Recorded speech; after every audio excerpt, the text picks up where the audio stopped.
Well, the hate is gonna hate, hate, hate, hate, hate, and the faker's gonna fake, fake, fake, fake, fake, baby. I'm just gonna make, making luck, a Dominion podcast. How many carrots can your fridge hold? Leave a comment in the comment section. In the comment section. Nice. Welcome to Making Luck, a carrot podcast. That's right, man. Carrot podcast. You know, if they used to say that if you eat a lot of carrots, that your vision will be better. But apparently, yeah, there was some like myth around World War II related to pilots or something. Like, I don't remember. I've heard that carrots are high in vitamin A, and you need vitamin A to be able to see well. But I've never heard somebody say if you eat more carrots, you'll see better. Yeah, well, I don't think it's actually true. You know who loves carrots though? Horses, and there are a lot of horses in the Menagerie expansion for Dominion. Ayo!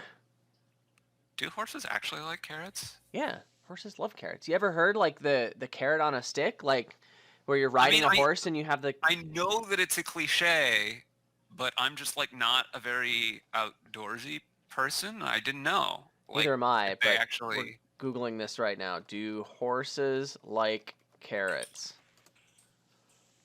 Feeding treats to horses. Almost any fruits. You're gonna bang it. And many vegetables are safe treats for healthy horses. Apples and carrots are traditional favorites. There you go. This says just like Bugs Bunny. And we may have to cut this out of the podcast because we didn't ask them. You know what? This is fair use. Many horses love carrots.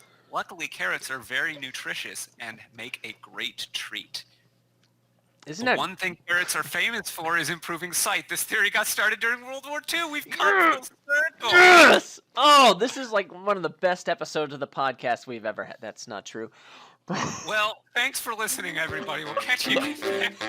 Yeah, we can't improve on this. Have a good one. So horse costs 3, and it's plus 2 cards plus an action. Return this to the horse pile. Parentheses. This is not in the supply. With supply being capitalized. Interesting. Horse also capitalized because it's the name of a card. Anyway, it's not 3 star or 3 asterisk. It's just 3, but it doesn't really, like, you can't buy it because it's not in the supply. Yeah. Yeah, you probably know that if you listen to the last episode or if you listen to my lukewarm takes mini-sode from months ago that I forgot that I did until Adam did his. Yeah, but this episode... I genuinely forgot that I did that. And this episode, along with the next 5 episodes in our 5-part series for this podcast, is going to be all about this one card, the horse, because we've got a lot to talk about. So buckle up, everybody, because if you're driving, please wear your seatbelt. Yeah, and if you're riding a horse, I don't know, but... Saddle up. Yeah, I don't... Well, it's like, it's bad for the horse's back if you don't wear a saddle that fits properly or something, and you can get thrown more easily. No, I'm just trying to think about if you could have a seatbelt on a horse. I think the saddle's the closest you can get. You could connect the seat, but you could probably connect like a seatbelt into the saddle. Well, I think a lot of saddles probably wouldn't really help. Some saddles like go around the belly of the horse, so it's kind of seatbelt-ish in that way. And then they've got the little leg loopies that you could stick your stirrups in. Not your stirrups, but your boots in there. Were they made for walking? These particular boots I'm talking about were made for riding horses. Oh, riding boots. Got it. Yeah. So, anyway, horse is basically just like the card from Renaissance Experiment, except it's not in the supply, and... you can't buy it, and it doesn't come with another one. Yeah. It's just like that. It's called Horse instead of Experiment. Uh-huh. And it has the beast tag. Oh, wrong game, sorry. And... yep, that's all we have to say about it. Chest reference? It's a Hearthstone reference. Hearthstone, okay. Yeah, which has an auto chess mode. Yeah. Yeah, the next 4 episodes of this podcast are just going to be this. We're trying to talk about horse, and we managed to get sidetracked and derailed. Like, we haven't even said what this episode's actually about yet. Right, but we'll leave that for the end. Horse, you had the title. Horse.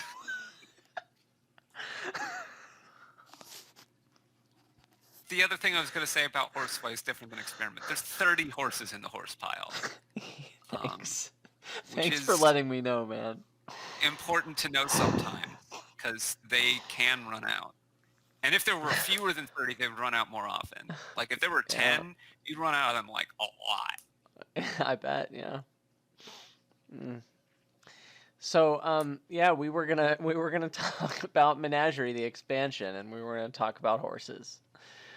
We were going to talk about horses, cards where we disagree with each other or with the community, because Adam just did a survey thing where link in the description to rate the things, because whatever that so many means. different kinds of things. I'm just going to call them things. There's cards, and there's events, and there's ways. However you want to try to rate anyway. Yeah. We're going to talk about it. Yeah. So horses, I want to talk about different from my initial impressions. Well, horses are really good, and there's a really, really good combo with procession and horses. You just like explode and in a good way. You process a horse and you gain a procession, and you also draw 4 cards and get 2 extra actions. So sweet. The broader thing than just the card procession is that I think something to be mindful of with horses is throne rooms in general. Oh yeah. Horses is like really nice with them, because it's more like a lab, which is usually easier to gain than an actual lab.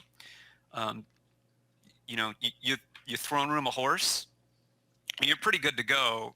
There's a lot of deck control, and most of the things that give you horses either give them to you like on top of your deck or give you multiple horses, usually, right? There's some exceptions. Sure. But that makes it often easier to get your horse lined up with your throne room and give yourself a good amount of consistency in terms of deck control. So that's really nice with horses. Other than that, I don't know if anything, Adam, there's anything you want to add, but other than that, for me, I think it's mostly like, like I talked about way back whenever maybe it was just like a couple hours ago for you, listener, because, you're in 2073 and you're listening to this podcast and you're like, hey, how does he know that I'm listening to this podcast in 2073 when he recorded it in 2020? And I'm like, I got you, fam. It was a strange and different time, wasn't it? I hope so. I really hope so. Man, 2020's been terrible. Yeah. Not my favorite. So you want to talk about some other cards? Yeah, sure. Throne room and family is great with horse. And, yeah. Great. So, yeah, when Menagerie first dropped in March, I made a poll. I asked people to rate the power level of every card-shaped object in the Menagerie on a scale from 0 to 10, and we did that. Whatever that means. Right. I have no idea what that means. Well, I mean, I have an idea, but it's definitely not the same idea as anyone else, right? At least that it's clear to everyone that 10 is stronger than 0. Yeah. Whatever stronger means. Yeah, whatever stronger means, yeah. But 10 is more of that. Higher number is stronger. Yeah, it's more of whatever that is. Right. It's not like golf. Right. It's the opposite of golf. Menagerie is the opposite of golf. Right. So in any case, we did that. Also, Wandering Winder had his first impressions. I had my first impressions. Those have already been published on the podcast. And then just this past week, as this is being recorded, early December in 2020, I reopened the poll and I asked people to rate all of the cards, but in particularly Menagerie, just to see how impressions on the cards and card-shaped objects have changed in the months since the expansion is released.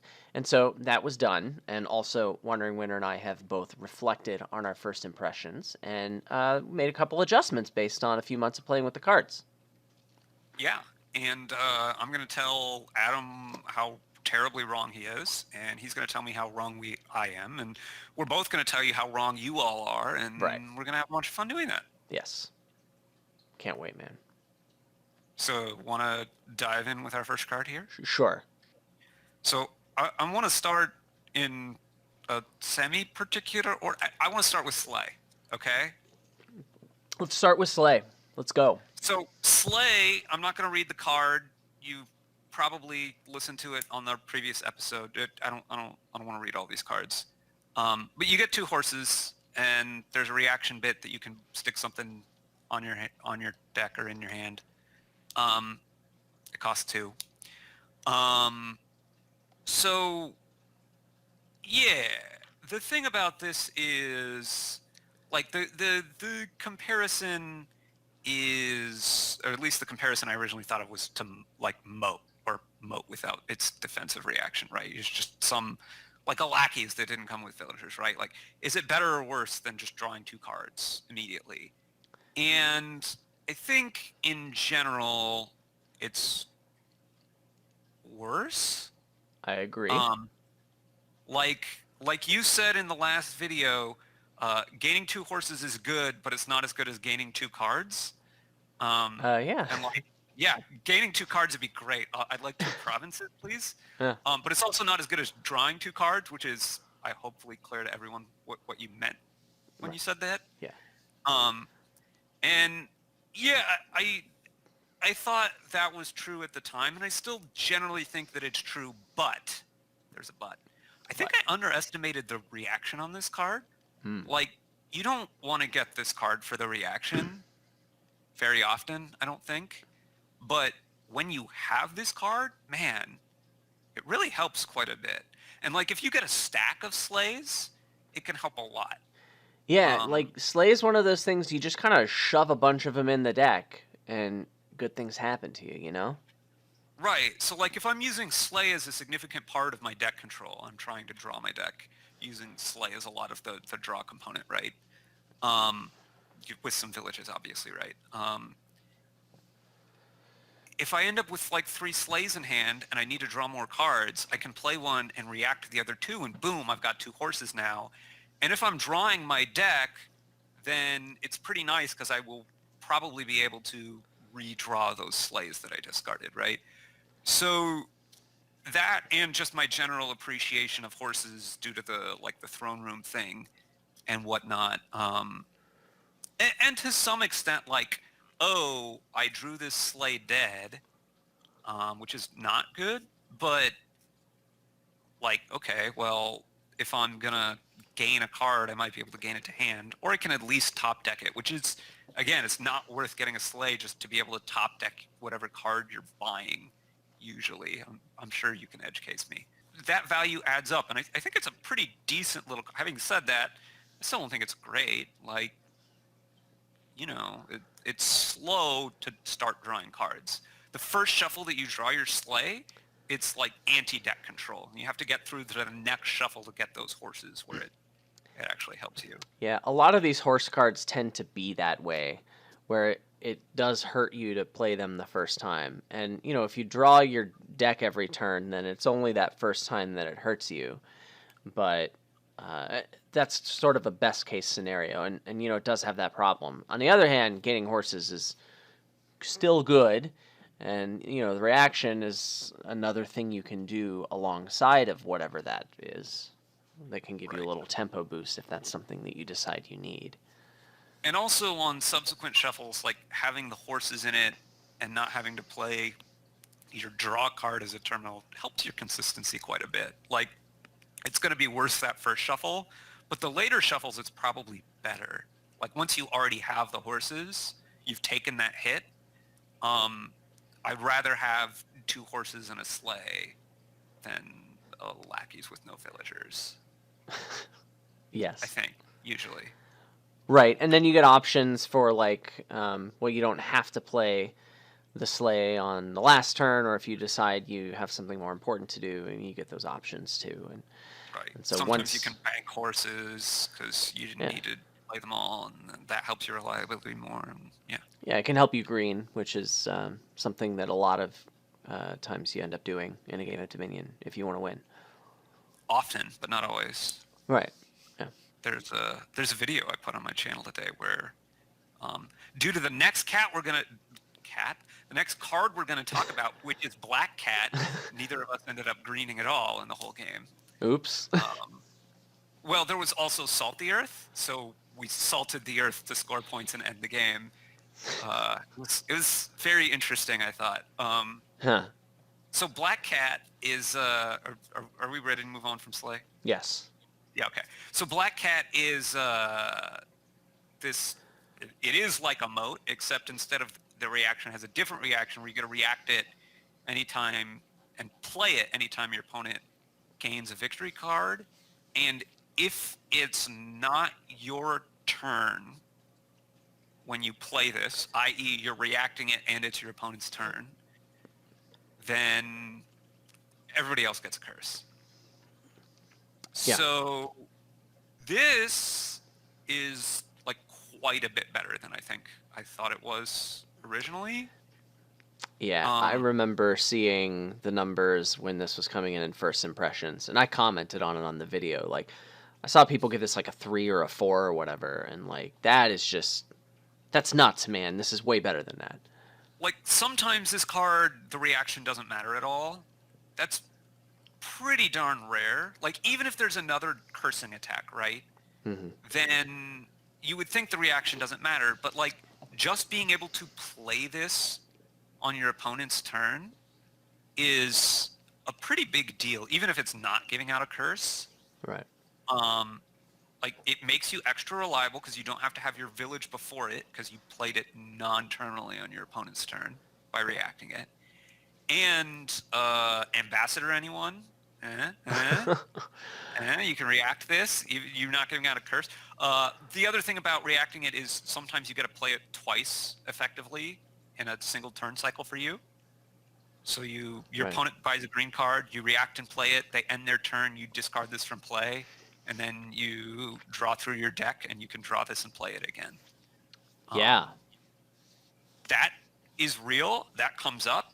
It's not a big deal. Like I don't ever remember having planned around it, but it's nice. It can help. You can put your +1 money token on that bad boy. Or your plus buy token. Oh yeah. Or your plus action token. That anyway. Yeah. Fairy token. Also, kind of, we got on Black Cat.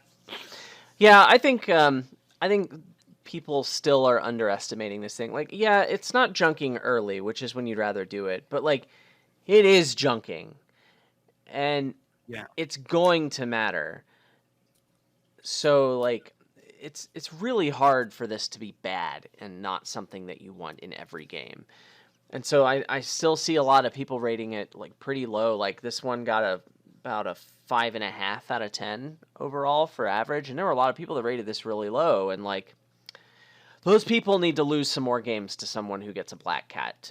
That's what I think. Well, and the other thing is like if there isn't that good like thinning deck control, this card can just be completely dominant, like by far the best or like a very important part of a board. Even if there is, it can still be that way. Even if there is, it's still often very strong. But if there isn't, it's usually like, well, you want to just jam all the Black Cats in your deck and say, "Good luck, opponent." Yeah. For sure. Yeah, I don't have anything else to say about Black Cat though. The next card I want to talk about is Cavalry. Cavalry is kind of like Slay, and that you get 2 horses with both of them. Yeah. And that, I think, originally had me being, I don't want to say I was low on Cavalry per se, but I was low compared to where I am now. Right, and where we are now, I think both of us rated this a little bit higher than the consensus. I think this card is really, really good. The big drawback that we were talking about with Slay is that, like, compared to a moat or something, you're a shuffle slower in getting your draw going, right? Right, yeah. With Cavalry, you're a shuffle slower after you're a shuffle faster. Yeah, like if you play your cards right, you can kind of offset that tempo loss by like making use of the on-gain benefit of Yeah, like drawing those cards immediately. And so like right. while this isn't a use case that's as powerful as Villa, because that's an obvious comparison because you're going back I to your action mean, phase. I'm actually not sure. I still think Villa is generally the better card, but it's not entirely clear to me, quite frankly. Like, I mean, they're for different things, right? yeah, This absolutely. is Yes. Villa's for when you ran out of actions, and Cavalry is for when you need to draw some more cards. Yes, exactly. But I think, I mean, I rated Villa like a 9 and I gave this an 8, which is to say they're pretty much the same thing. But I think the way you can build your deck when Villa's around can be a little more beneficial than the way you can build your deck when Cavalry's around. Um, yeah, maybe. In terms of like setting up your game plan, I agree. Yeah. But I think that part of what makes Cavalry strong is less about like, oh, I've planned to build my deck this way. Uh, like you can with Villa, where like I'm just gonna not put villages in for a while, and sure I'm over terminal, but who cares? Because I can just Villa my way out of it. Yeah. Um, like it's less about that with Cavalry. Like, oh, I'm not drawing enough, but it's okay because I can Cavalry my way out of it. I mean, you don't really do that very much. Yeah, that's just not something that comes up nearly as often, and it's not something that's quite as good to build around. But what you can do is like just like, oh, I've gotten into a situation where I would really like to be able to draw some cards right now. I'm going to get a Cavalry. Yeah, like if you want to find a really important card in your deck, like a Trasher or an attack or something like that, then sure, it can be worth putting the Cavalry in your deck at that point when it's probably a card that you already want at some point in time because you want to draw cards. Yeah. But it's along the same lines of like um, I want to say like getting a mission or something just for that Yeah. extra cycling boost Well, or I something mean, like I don't that. know. Like, I think, I mean, it really depends on like what card it is that you're taught. But let's say like you have a 3/4 and you open Steward. Like, Yeah. you could think about getting Cavalry on turn 2. You can think about it. I don't think does that actually increase your chances of seeing the steward earlier? Yes, for sure. Because you're going to Oh, see your you still get to play it if you draw it on the first two cards. Right, I knew that. Yeah, exactly. Okay. Exactly. That's the point there, right? Right. Right. And like timing this is really like you can definitely mess this up if you're not careful with Cavalry, right? Mm. You don't often want to gain a Cavalry when you have no actions left. Yeah, that doesn't seem very good. Sometimes you do it. I've done it before. Like, it's the end of the game. I have 7 money in my hand and I workshop, and I'm going to workshop a Cavalry because I really just need to draw a treasure of any kind because that'll get me Yeah. to 8. Like, Yeah. I've even desperation like, well, I have 7 money. I'm going to play a Cavalry, I'm going to buy a Cavalry, which costs 4, And and hope to which draw takes me down 5. to 3 because if I don't draw 5 more money right now, I'm going to lose. So like that's usually a losing play, but it may be less losing than the other options. Mm-hmm. Um, right? It's one of those things where it's like how stats can mislead you. Like, oh, people who buy duchies tend to lose. Duchy must be terrible. Like, well, maybe they're buying duchies because they were behind, and it compared to the other options, it made them less behind. But they're still anyway. Um, I was listening to a video recently where they were talking about silver and how silver underperforms. I was like, that's Mm. exactly. Anyway, Anyway, yeah. anyway, the other thing I wanted to note with Cavalry is it's pretty nice with gainers. Oh yeah. Like Ironwork's one of these bad boys. Like that's kind of Feels draw. great. I mean, It is it is draw. draw, It is draw. and it's plus buy, baby. Yeah, that's I pretty have hot. had I've had games where the only plus buy came from gaining cavalries, and I have made it. It's not really pretty, but sometimes if the other stuff is good enough, you can make it work. Nice. I always believed in you, man. Yeah. So these are all cards we've come up on. Or Sure. that I've come up on at least. Yeah. I want to switch tack now, if we're done with cavalry, Yes, I can't wait. to a card that I've come down on. Yeah. So this is another horse card. It's livery. Yeah, this is also one that I lowered my rating on as well. So one of the things with livery is, right, you gain a horse anytime you gain a card after you've played it. First of all, it's on play, not while in play, which is very easy to get mixed up because templating's been anyway. So if you've thrown this, you get the effect twice. And if you play this, then you don't get the effect at all. Right. But it's easy to imagine, oh, well, I'm going to play a livery, and then I'm going to buy like 3 things, and I'm going to get 3. It's going to have given me 3 money and 3 horses, and that's really great for a 5er. And you know what? That is really great That for a 5er. sounds great. It's great. It just doesn't come up that much. That's that relevant. Like, sure, at the end of the game like that, when you're gaining multiple cards a turn, that are that expensive, then livery is a good card to have. I'm not like I've come down on livery. I'm not saying it's a bad card. It's still a good card. Don't get me wrong. It's a good card. But a lot of the game, it's like, oh, well, this is a terminal gold that will draw me a card later. Yeah. But like Uh-huh.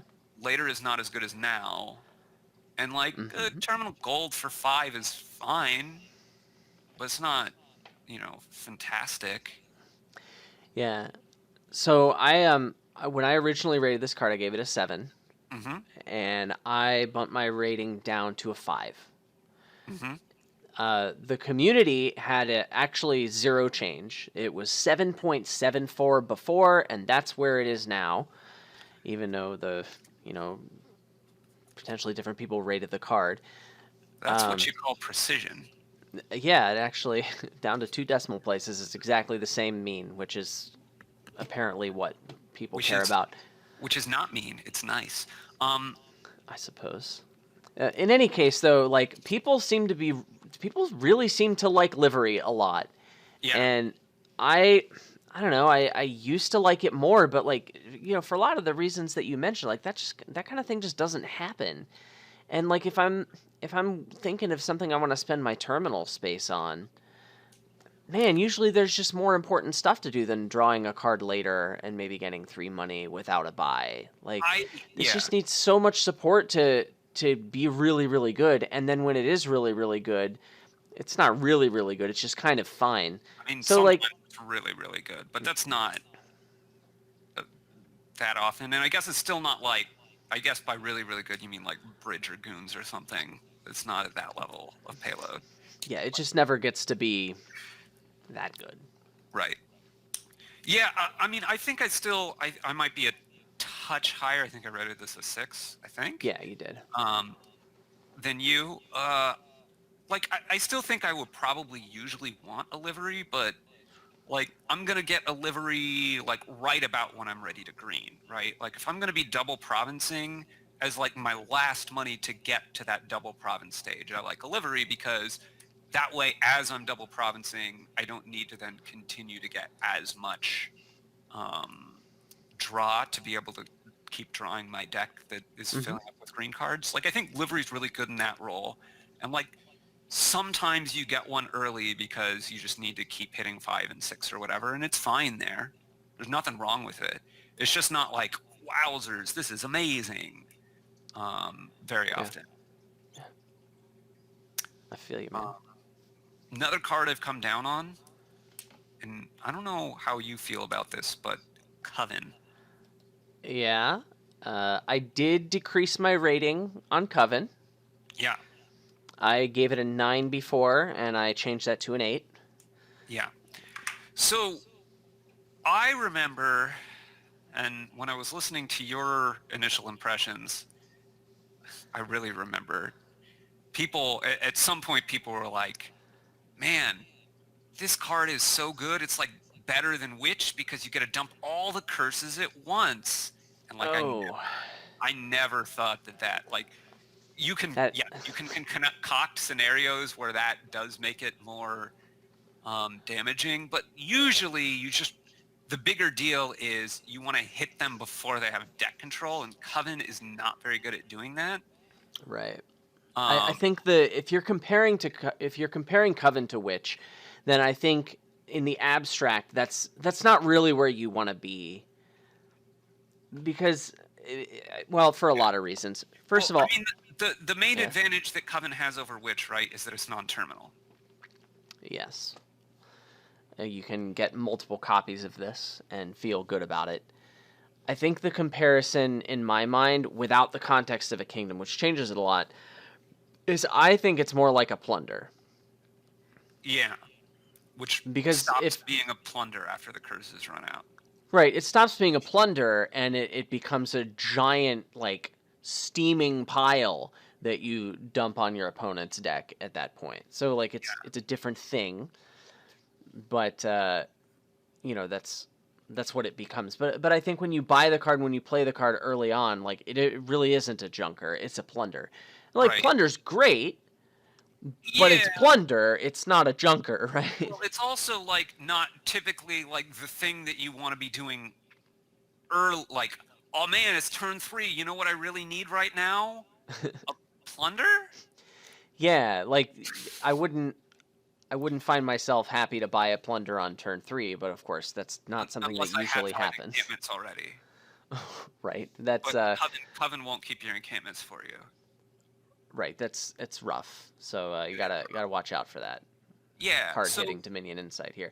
But I think it's really interesting though when like there's Coven with other junking attacks though.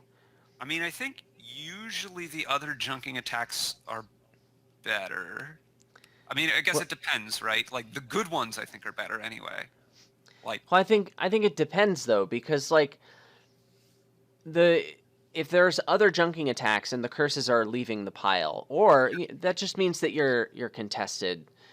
It means that the curses are going to get there sooner. So Coven becomes more like a junking attack in that case, and so you might prioritize it a little higher.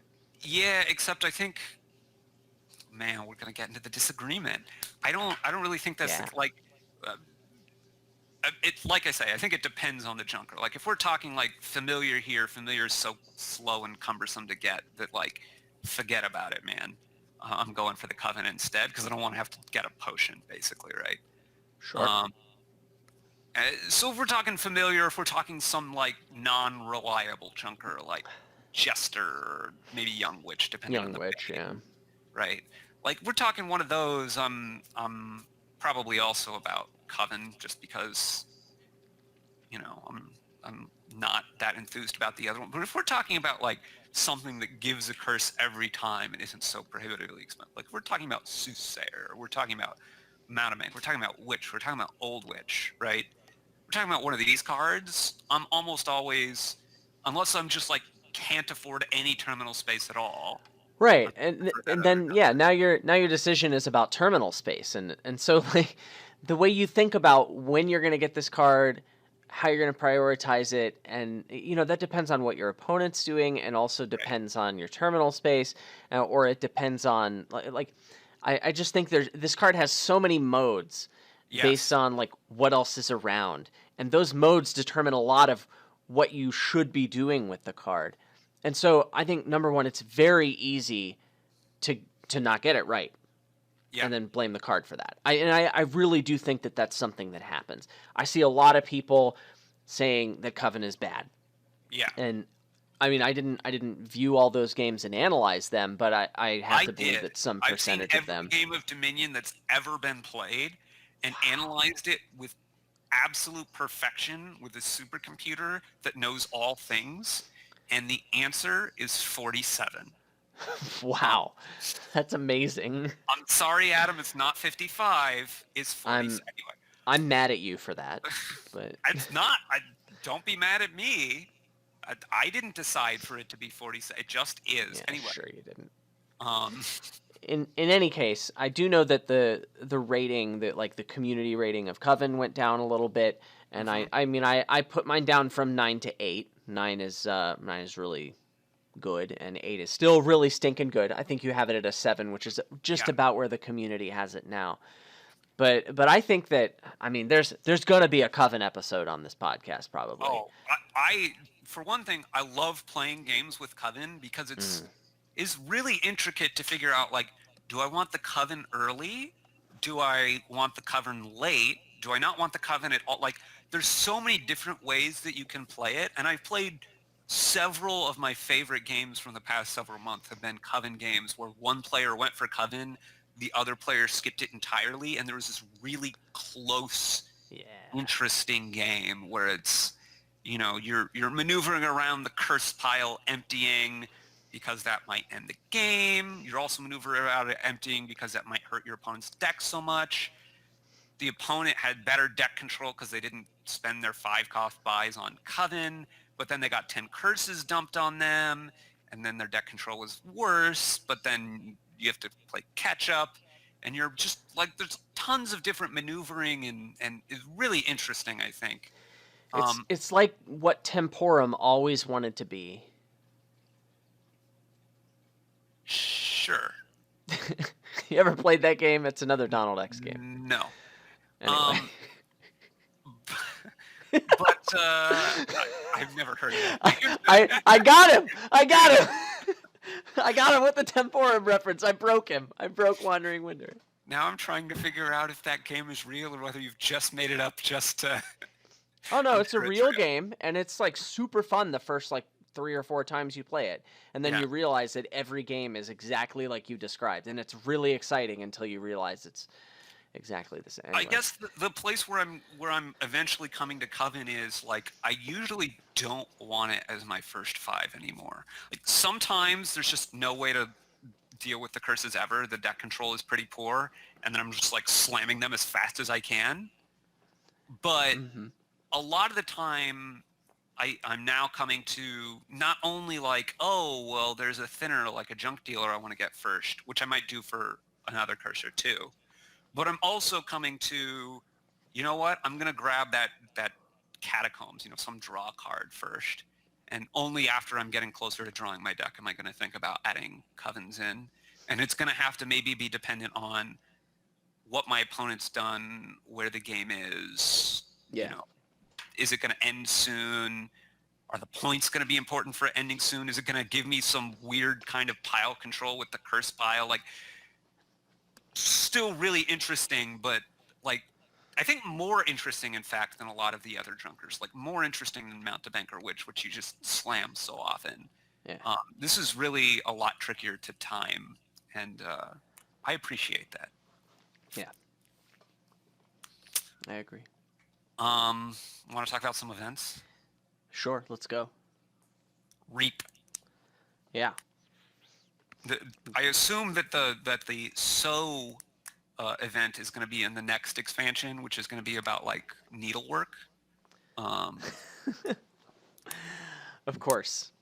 Because, you know, you have to pay attention to the hashtag theme. I've got it. The next expansion will be called the Harvest expansion, because it'll be named after yet another card from the Cornucopia expansion. Huh? Right. Ah. I think it's going to be called the Horn of Plenty expansion for max confusion. Oh, God. Oh, no, yeah, okay. For max problems for the translators. Oh, man. That's a hot pile of garbage right there. Anyway, Reap. Yeah, so I kind of liked this when it came. Like, I didn't think it was great, but I kind of liked it when it came out because, like, Mm-hmm. you're playing a money deck, hitting 7 usually sucks, but like, you know, getting a reap on that, that's pretty good. You're probably gonna hit province the next turn. It's a way to chain gold into gold into gold pretty continuously, and that's all true, but it doesn't really move the needle. Sure, yeah. I Like, mean, this is something I do when I'm staring at 7, and I'm kind of right, happy about it. but like, I can get reaped 3 or 4 turns in a row, and it's not usually that much better than if reap weren't like. Don't get me wrong, it's better, but it's not going to be like, you know what? I wasn't going to play money, but if I can get reap on 7, well, Whoa. like, no, it just doesn't. It doesn't move the needle on that, right? Not very often, anyway. No. It's just like, oh, well, I hit 7. I guess I'll get a reap. Or maybe I hit 8 and it's like turn 5 and I don't know if I want a province quite yet, so I'll reap so that maybe I'll province next turn, or I make sure that I at least can hit reap again or something, like, I don't Sure. know. Like, sure, it's something you do. And I'm sure that case will come up that I will really like, where I'm playing a deck with storytellers in it and reap is draw. But Woo! it hasn't happened yet. Dang it. It hasn't Well, happened yet. I'm sorry, man. I'm sorry that you were disappointed by Reap. But I mean, it's a fine card, but it is probably the worst event in the expansion. Wow, the worst event in the expansion. I think it is. I have a couple of things that I want to talk about. Okay. Well, one of the other contenders that I want to talk about is commerce. Okay, yeah. Commerce, like, it looks so nice. You don't have to draw your. It's kind of like why can't it Windfall, right? Windfall, yeah, that But was you the don't have to comparison draw I your made. deck. But like, the thing is, you usually don't want a Windfall before you've drawn your deck.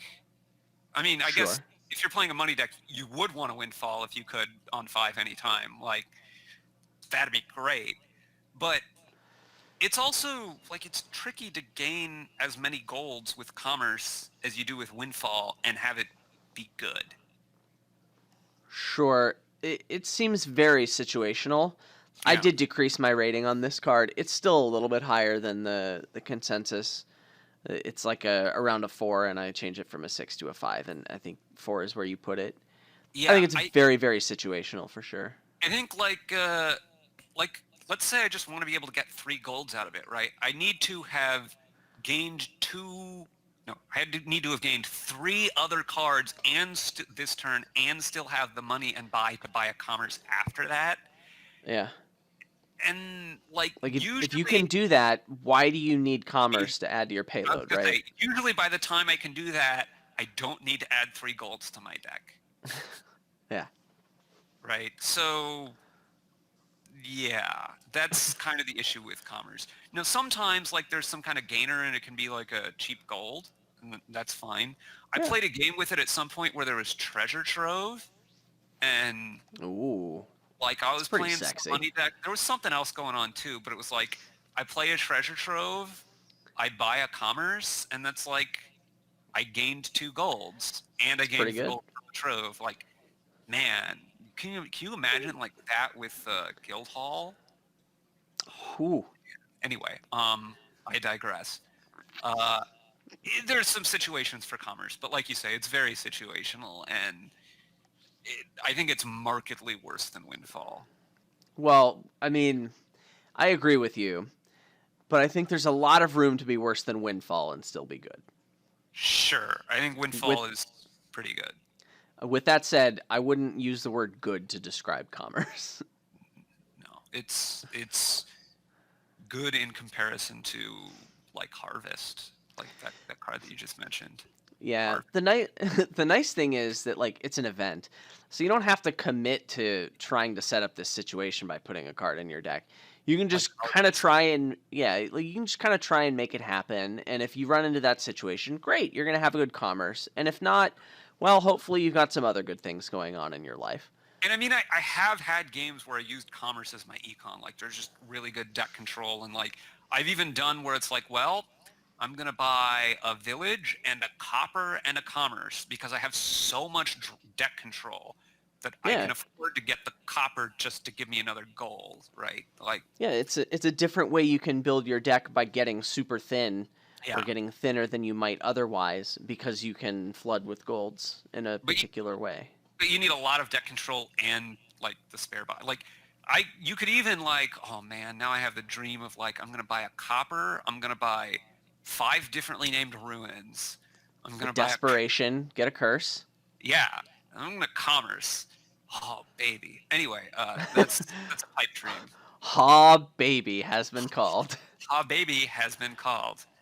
That death cart commerce desperation synergy. Yeah. You know you want it. Yeah, and you don't want to throw it on the scrap heap. Yes, scrap is a card that I think I've come up on quite a bit. Yeah. Yeah.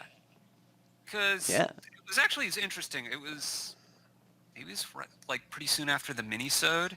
Somebody made a comment like, isn't this basically just like Jack of all trades? You think Jack is really good and scrap you didn't like that much? I'm like, well, it's different because, and I gave some reasons why it's different. And like, I think those are valid, but like, it got me to thinking, yeah, this is a lot closer to Jack than I gave it credit for. Yeah, it's kind of like Hermit when Hermit's pretending to be Jack. Right. But like the flexibility on scrap is, well, Hermit isn't pretending to be Jack that often though. It's kind of a bad case for Hermit. Yeah. Right. This card is not as good as Hermit. Don't get me wrong. I agree. But like the flexibility on this card, just to be an early estate thinner, it does reasonably well at that. Yeah. Gaining a horse is pretty nice, and getting some other bonus that's situationally good for the time you want it. Sometimes it's just the plus buy you need. It can often be non-terminal plus buy. You can like scrap a silver and get a silver back and get some other bonuses. You're not making that much progress there, but if the other bonuses were something that were really lacking on the board, like plus buy or sometimes draw, right? Like it doesn't really draw. Yeah, scrap is not draw. You can't actually make scrap into draw. Like not even it doesn't work. No, because then Fortress is the draw. Well, you want to call Fortress the draw. I want to call Scrap the draw, man. Right. Fortress is the draw here, though, because the effect of going into your hand is something that belongs to Fortress and can work with other cards. I realize that mathematically there's really... I know. I'm just trolling you. We can have this whole semantic argument. Anyway. We kind of have already, actually. Well, the other thing is it can draw you to a larger than 5 card hand. It just cannot do that consistently, right? Like, to get a bigger than a 5 card hand with scrap, you would had to have had a different turn where you have smaller than a 5 card hand, right? Sure. Equally smaller, right? So you could go for like 3Zs and 7Zs maybe by doing some weird scrap shenanigans. Yes. And 11Zs because you're a hobbit. But I prefer 3Zs and 7Zs myself, though. Yeah. But it's pretty solid, and somehow I don't know how good it actually is, but it feels really good to scrap a gold.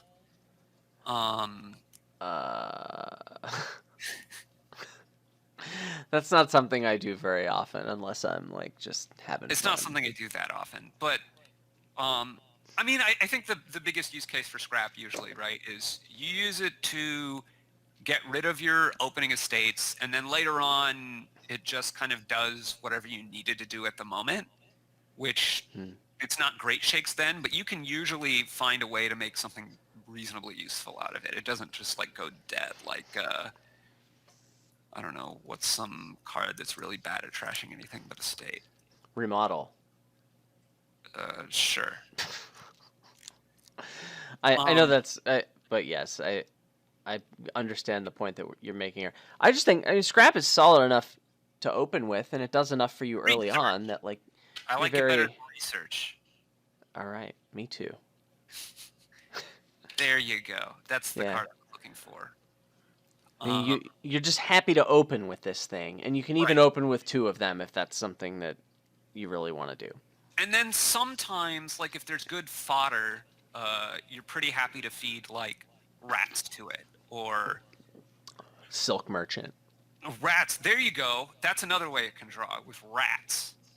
Now you're going to tell me that rats is the draw. So I play a scrap, I Yeah. trash a rats, Yeah. and I get an action and a card from rats, and now I still have the same number of cards in hand. So we didn't increase hand size here. So you're going to love this. The horses draw here, not scrap. But it gave the card that gave me the horses. So you're saying Slay isn't draw because it's the horses that are draw? Slay plus village? Kind of. Okay. I'm only partially trolling you there. Okay. Well, anyway, the point is, like, you know, with Fortress or Rats or like Skulk or something, right? Something where you're getting cards that have some non-negligible cost, but you don't really care about having them in your deck. Yeah. Scrapping those is feels pretty good, nice man. at times. And at other times, it's the only plus buy on the board, and you're like pretty happy that there's a plus buy card, and you're often pretty happy that there's a plus buy card that can be non-terminal. So yeah, it fills a nice little role, even if it's not like a spectacular card. Yeah, it's pretty good. All right. Well, so those are the cards where you've changed your first impressions, right? That's the... Yeah, I mean, like, roughly speaking, I mean, I probably changed my first impressions and everything, but those were the ones that stood out that I wanted to be like, well, these are the ones I really want to talk about how stupid I was. Oh yeah, there's one that comes to mind when I want to talk about how stupid I was. Oh, I was so happy to see that this changed this much. Yeah. Because I was listening to that podcast last week, and I'm like, what is he talking about? So so it's Gatekeeper. I gave Gatekeeper a 7, and I have changed that rating. It is a 2 now. I still think you're overrating it, by the way. The consensus rating is about a 2.5, and that dropped significantly. It was one of the bigger drops as well. I have a great excuse for why I rated it so high, though. Because there was a previous version of the card that was better? Yeah. Yeah. And you know what? When Gatekeeper costs 4, and it did exactly this at one point in time. Mm-hmm. And I played a number of games with Gatekeeper because I was part of the discussion in getting this nerf to cost 5. Mm-hmm. And let me tell you, Gatekeeper is just a lot more strong when it costs 4. Because you can open with this.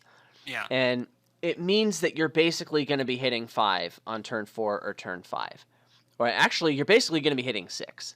Mm-hmm. And the situations where you have 4 in the opening and you care deeply about hitting 6 with some amount of urgency with a decent shot at hitting 7, those are a lot more common than the cases where I hit a 5 early and I don't have any other 5 that I want, but I really care about hitting 6 sometime 7. soon. Or even 7. Like those, that just doesn't happen. The thing is, if you're hitting 5 and you really want to hit 6, like Silver will do that. And usually by the time you're hitting 5, there's some option that's better than Silver. Well, I mean, if you didn't open 5-2, I would say that is definitely the case. Yes. And that's what happens in most games, right? So that's true. That's a fair caveat. When Gatekeeper costs 4, this was just the thing that happened. And then also it had this attack that was kind of oppressive if it hit your opponent the right way on turn 3, turn 4, and that was unfun, and that's why this got nerfed to 5. So it seems like really annoying, or like even as it is now, like when my opponents have gotten it and I'm like, that's not a good card. Like I still like, I feel like, and I tend to like win those games because it's not a good card and it's usually something better to do. But even so, like the attack, while it's not like, oh my gosh, I can't play anymore, or as oppressive as Mount to Bank or Militia or something, it's still like annoying. It's like, oh, I could just play around that. It's like, yeah, but I have to. Mm-hmm. You do have to, and I think also getting hit by this attack when it's played on turn 3 or turn 4, that's when it actually matters. Like the effect of getting hit at that point is so much more significant than if you got hit on turn 5, turn 6, or a whole shuffle later, basically. It's like it's delaying you hitting 5 for a shuffle because you kind of hit 5, but you didn't get the 5er in your deck. Yeah, that's a way to look at it. And also, like, if I really care about the payload here, the $3 next turn, like that has the Raider problem, right? Like a lot of the times, if you care about putting an attack in your deck and you want to get the benefits of this payload, chances are you're going to be building a lot, and you care about the fact that I have to buy 2 copies of this $5 card in order to increase my per turn income by 3. You know what I have to say to that? What? Should have been a silver. Yeah. So you're doing a lot worse than silver here. So you really have to come up with some pretty contrived scenarios to where you actually want to put this card in your deck basically ever. Yeah. Maybe on a 5/2. The one time I remember putting a Gatekeeper in my deck and being happy and thinking that was a good play. First of all, it was the Obelisk pile. Okay. And second of all, duchies were taxed to high heaven. All right. And it's like, well, I'll take 2 points with no debt rather than 3 points with 6 debt. All right. We did it, and guys. Hey, I got to play a Gatekeeper more than once in that game. Ooh, fancy. But I mean, okay, there's the other situation that I've joked about Gatekeeper, the next best case for Gatekeeper, was it's 3 types for Courtier. There you go. Sometimes that's what you need. No, that's not ever what you need. There's no situation when that is just what you need. I've seen it happen, but it was like right after the set came out, and it was like, ooh, I'm going to get a Gatekeeper because it's a new shiny card. And then Courtier was on the board, and it's like, hey, I can reveal this Gatekeeper to my Courtier. That's nice. Synergy. Yeah. One day, somebody will contrive. I mean, it's probably not that hard to contrive a board where you really need a 3-type card. But by the way, Black Cat is also 3 types. Nice. I've had that actually come up a number of times. Yeah. Not like as this will decide my game plan, but it's like, hey, I wanted Black Cat anyway. Now Courtier's looking pretty good. Look, I get 3 things now. That's so many things. I love things. Yeah. Yeah, so that's Gatekeeper. There's actually, really, it's just cards that are less good than what I thought they were. Mm-hmm. So we talked about Livery. I also wanted to talk about Cardinal. Yeah. I gave Cardinal a 5 before, and I bumped that down to a 3. Mm-hmm. It's a lot of the same type of attack feel badness that the original Gatekeeper usually had, but you just, I mean, it annoys them, but it maybe doesn't annoy them. And especially, like, this tends to be a lot worse to open with, because the odds that it's going to actually do something to annoy them in any sort of significant way are pretty low, to the point where, why am I investing my terminal space in this? Right. Yeah, and that's usually the thing for me. I think I've actually come up a little bit on Cardinal. You gave Cardinal a 4. Yeah. I don't know about my initial impression, but there was some point where I was really low on Cardinal, and like there are spots for it that I see now, right? Like what? Traveler games sometimes, like you nail their Traveler and it's pretty sad. Okay, that actually is a thing. Like and then sometimes just like well, and this is the use that people often point out for it is, then when a pile runs out, then you start hitting with Cardinal and they can't get the stuff back. And that's true, and sometimes that comes up. I just find that usually, not always, but usually in that situation, it's like, so some important pile has run out. Now I want to get a Cardinal? Isn't the game about to end? Like, yeah. And it isn't always. Sometimes you do want to get a Cardinal and just like get rid of their villages or whatever it is. But I think that's often overrated, much like I think Mm. splits are often overrated. And like, oh, I'm going to win the bridge split. I got 7 bridges. And you're like, great, you have 2 villages. Have fun. Nice. I'll buy 3 provinces 2 turns, and you can buy 8 provinces 2 turns after the game ends. Ooh. That sounds pretty exciting. It does sound exciting. Yeah. So another thing that I reduced my opinion of, pursue. Oh yeah. You said commerce is the worst event in the game. I think it's pursue. No, I said Reap was the worst event in the expansion. Not in the game. That's what I meant. I thought you said commerce was the worst. I said event Reap, and then I said that commerce maybe gave it a run for its money. Okay. But I think pursue is better than both of them. Yeah, the thing is, I've just played a lot of games, and I've never gotten this because I don't have the 2 money to spare. Like, there are times when I got Scouting Party because, you know, I had 2 money to spare, but, like, it's just, I don't know. This isn't good. I mean, I think this is very similar to Scouting Party. Yes. I don't think it's nearly as bad as you're saying with 2. Like, I just think there's a reasonable amount of time where just triggering a shuffle, and this can do it from pretty far away, is really nice. And especially I think that's overstated. I'm mostly thinking about like turn 4 if turn 3 has fallen right. Like turn 3 had at least one of my openers, and I bought a really good card on turn 3. Turn 4 I can pursue and then maybe do something else.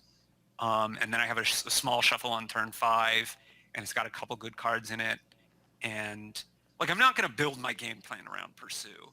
I mean, I one day dream of having that board where I discard tunnels a whole bunch, or that board where I reveal a whole bunch of patrons many, many times in a row, and just rack up the coffers, and then like buy a villa and do it again. But okay. But yeah, that's not something really that's going to happen. I think it's just like Wait a second. Is there an infinite loop you can do with Pursue, Villa, and Way of the Horse with Patron? Way of the Horse? Yeah. So, like, let's say you draw your deck except for 4 patrons. Draw your patrons. No. Oh. I think you want Way of the Butterfly. Okay, sure. Let's do that one. So, yeah, so you, like, draw your deck except for 4 patrons, then you pursue a bunch, and you get a billion coffers. It's and then still you not get infinite, though. Because still what? It's still not infinite because you lose buys if you butterfly the villa. Seaway! Yeah. You can get it to be infinite. It just takes more than that. There we go. We did it, guys. Pursue infinite combo. Scouting Party could have never done that because it doesn't say reveal. That's right, guys. We did it. So anyway, right, I just don't think Pursue is all that great. And then when you do get it, like, how impactful is it? I think that part is what... I think so. Something I noticed when I was listening to the episode last week, it seems to me like the things that you rated low tended to be like things that you can't build a game plan around. They're they're lower impact. Well, right in the sense that you would say that, but I don't think I agree that they're lower impact. Okay. So I basically, like, all it seemed like a lot of the things where you were like pretty low on something, and I was like, but this is really good. It seemed to fall into the category of, you're not going to build your game plan around this. You're not going to like look at the board and be like, this will be a key card on this board. You're just going to say, but what I find in my practice is there comes a lot of points in the game where it's like, it's doing a little bit extra for me, and just helping me optimize and get a little bit more out of what I'm doing. I think Pursue falls in this category. I think we're going to talk about Gamble a little later. That really, I think, falls in this category. I think the game was great, but we'll get to that later. And I think this is more an issue with like how we assign numbers to how good things are, because we can agree on how good this thing actually is. I think it's but really good in these like. Also, just any time that I open with a trasher on turn 1, not any time, but a lot of the times, like pursuing it on turn 2, I can get thin so much faster than if pursue wasn't around.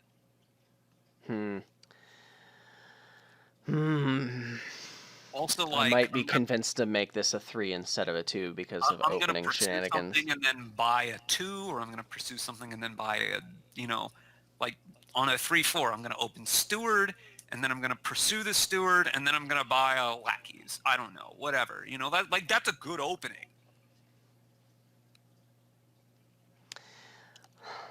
But it's not like I'm going to build my deck around buying pursue a whole lot. Like, no, that's just not going to happen.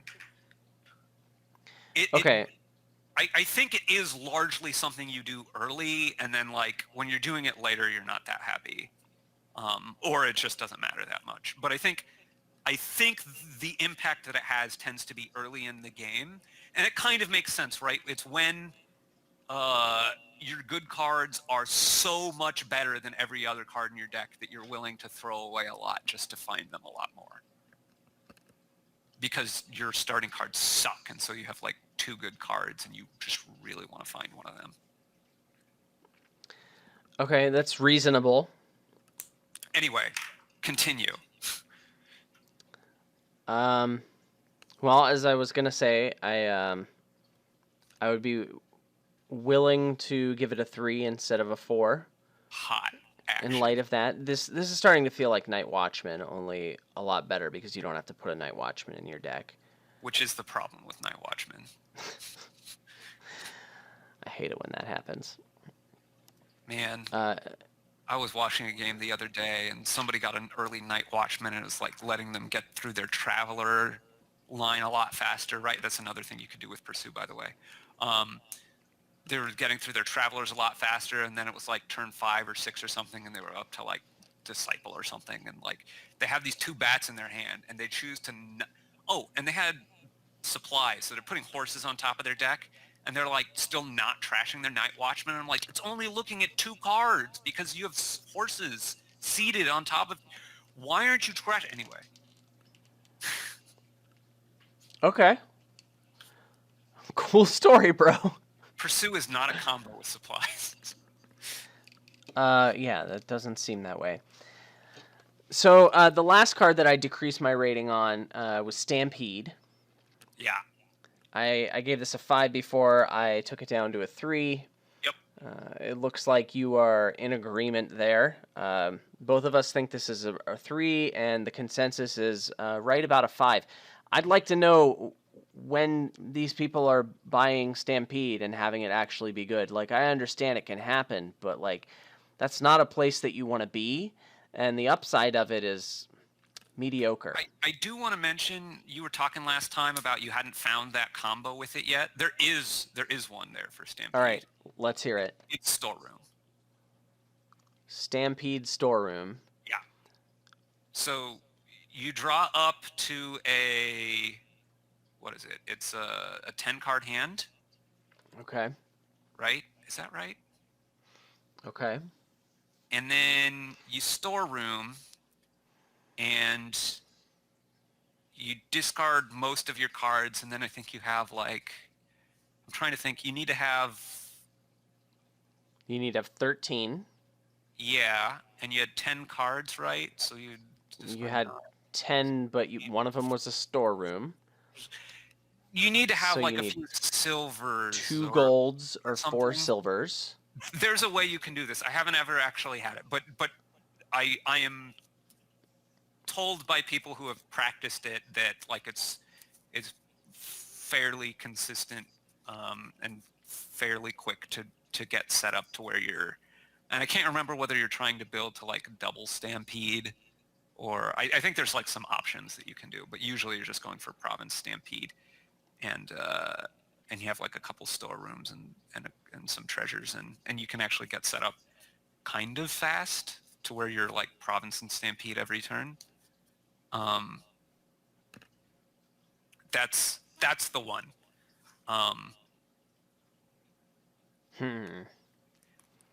Color me skeptical.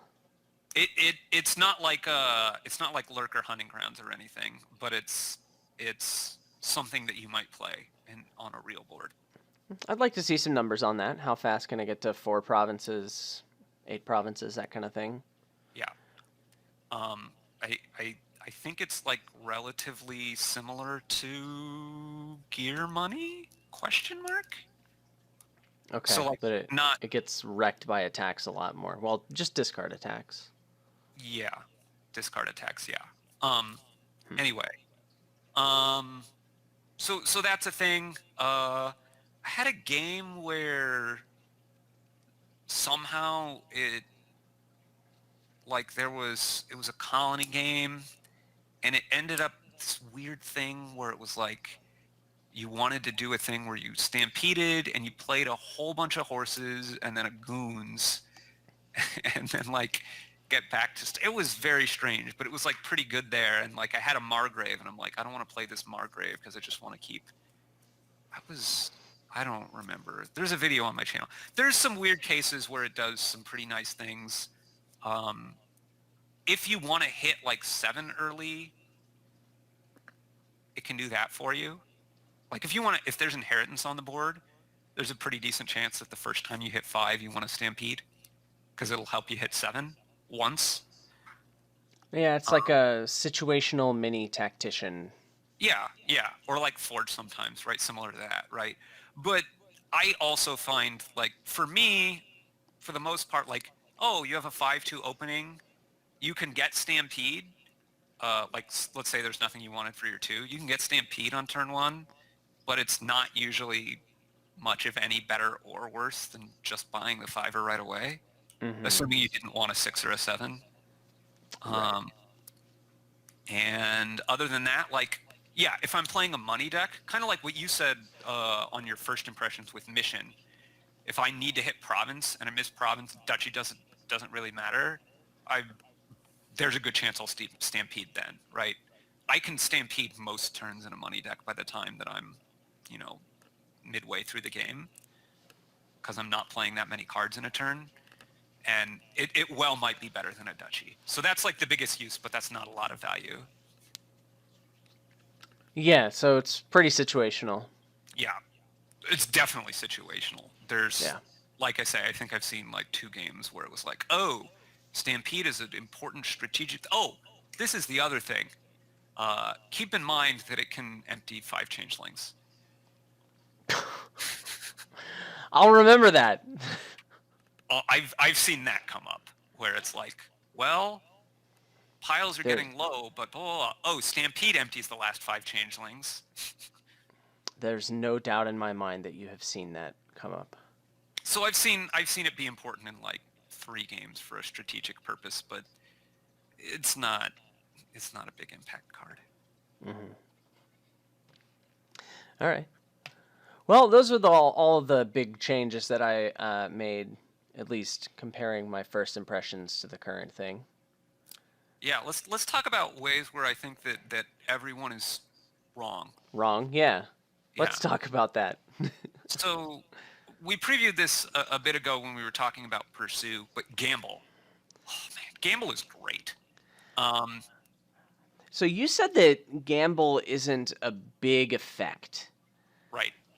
Like I actually think it is. Like Gamble is a village, and villages are big effects. Oh, I think of Gamble more as draw. It's also draw. You got to increase your hand draw. size. Gamble is 2-cost Lost City that you don't have to put in your deck confirmed. Yes. The problem is it costs you $2 every time you play it, not just one time to buy it and then you play it as much as you want.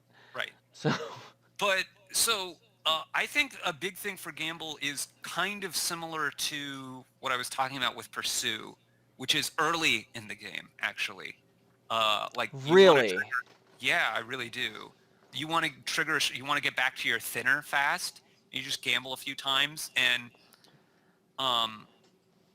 something that happens a lot in the early game is you gamble and you have a lot of coppers in your deck, so gamble usually effectively costs like 1. And you just chew through your deck a bit because you want to get back to those good cards because the rest of your cards are so bad. So I have done this before, and it can be very good. It's very situational. I do want to stress. You need some synergies. You don't just want to do this blindly like every time. Like you need to right. It's very thematic, right? Yeah. You don't want to just gamble your life away all the time. You want to pick and choose the spots where this is going to be good for you. Yes, YOLO. So I think that you're just looking for a couple of specific situations or synergies. Like situations are the value of cards in your deck is overall very high, so gamble effectively costs less. Right. That's one situation. So that means you've trashed your starting cards, basically. By value there, you generally mean actually making money. Making money, or really just that you're happy to make the exchange of $2 for whatever that card's going to get you. Yeah. So like if it's an attack. Yes, an attack works fine.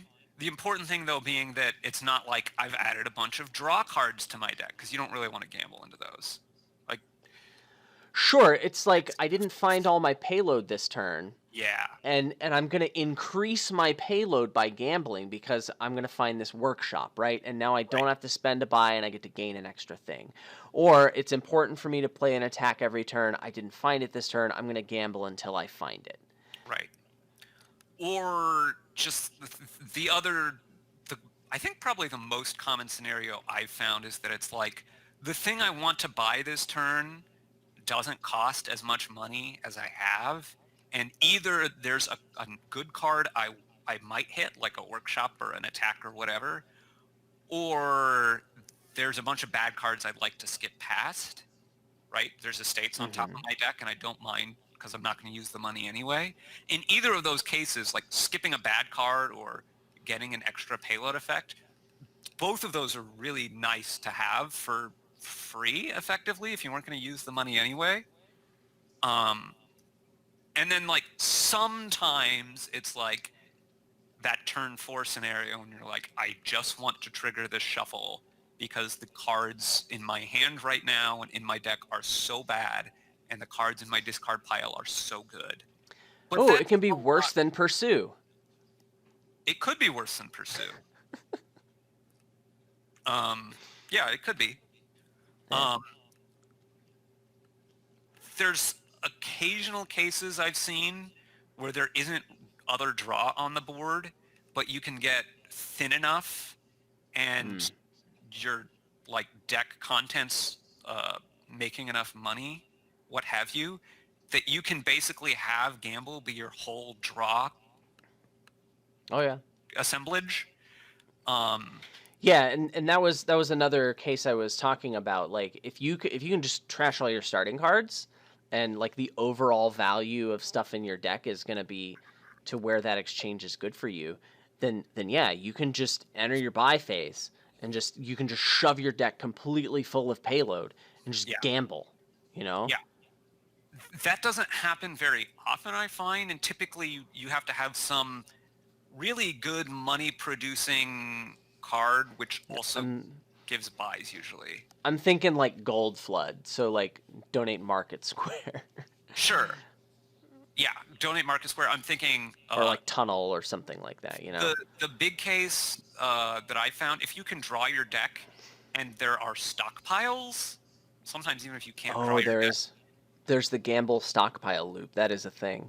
Yeah, and you empty all the stockpiles and play them all many times, and then probably win the game. If not that turn, then you have like some overwhelming advantage, right? Well, it doesn't make that much money unless there's a good amount of stockpiles still left in the supply.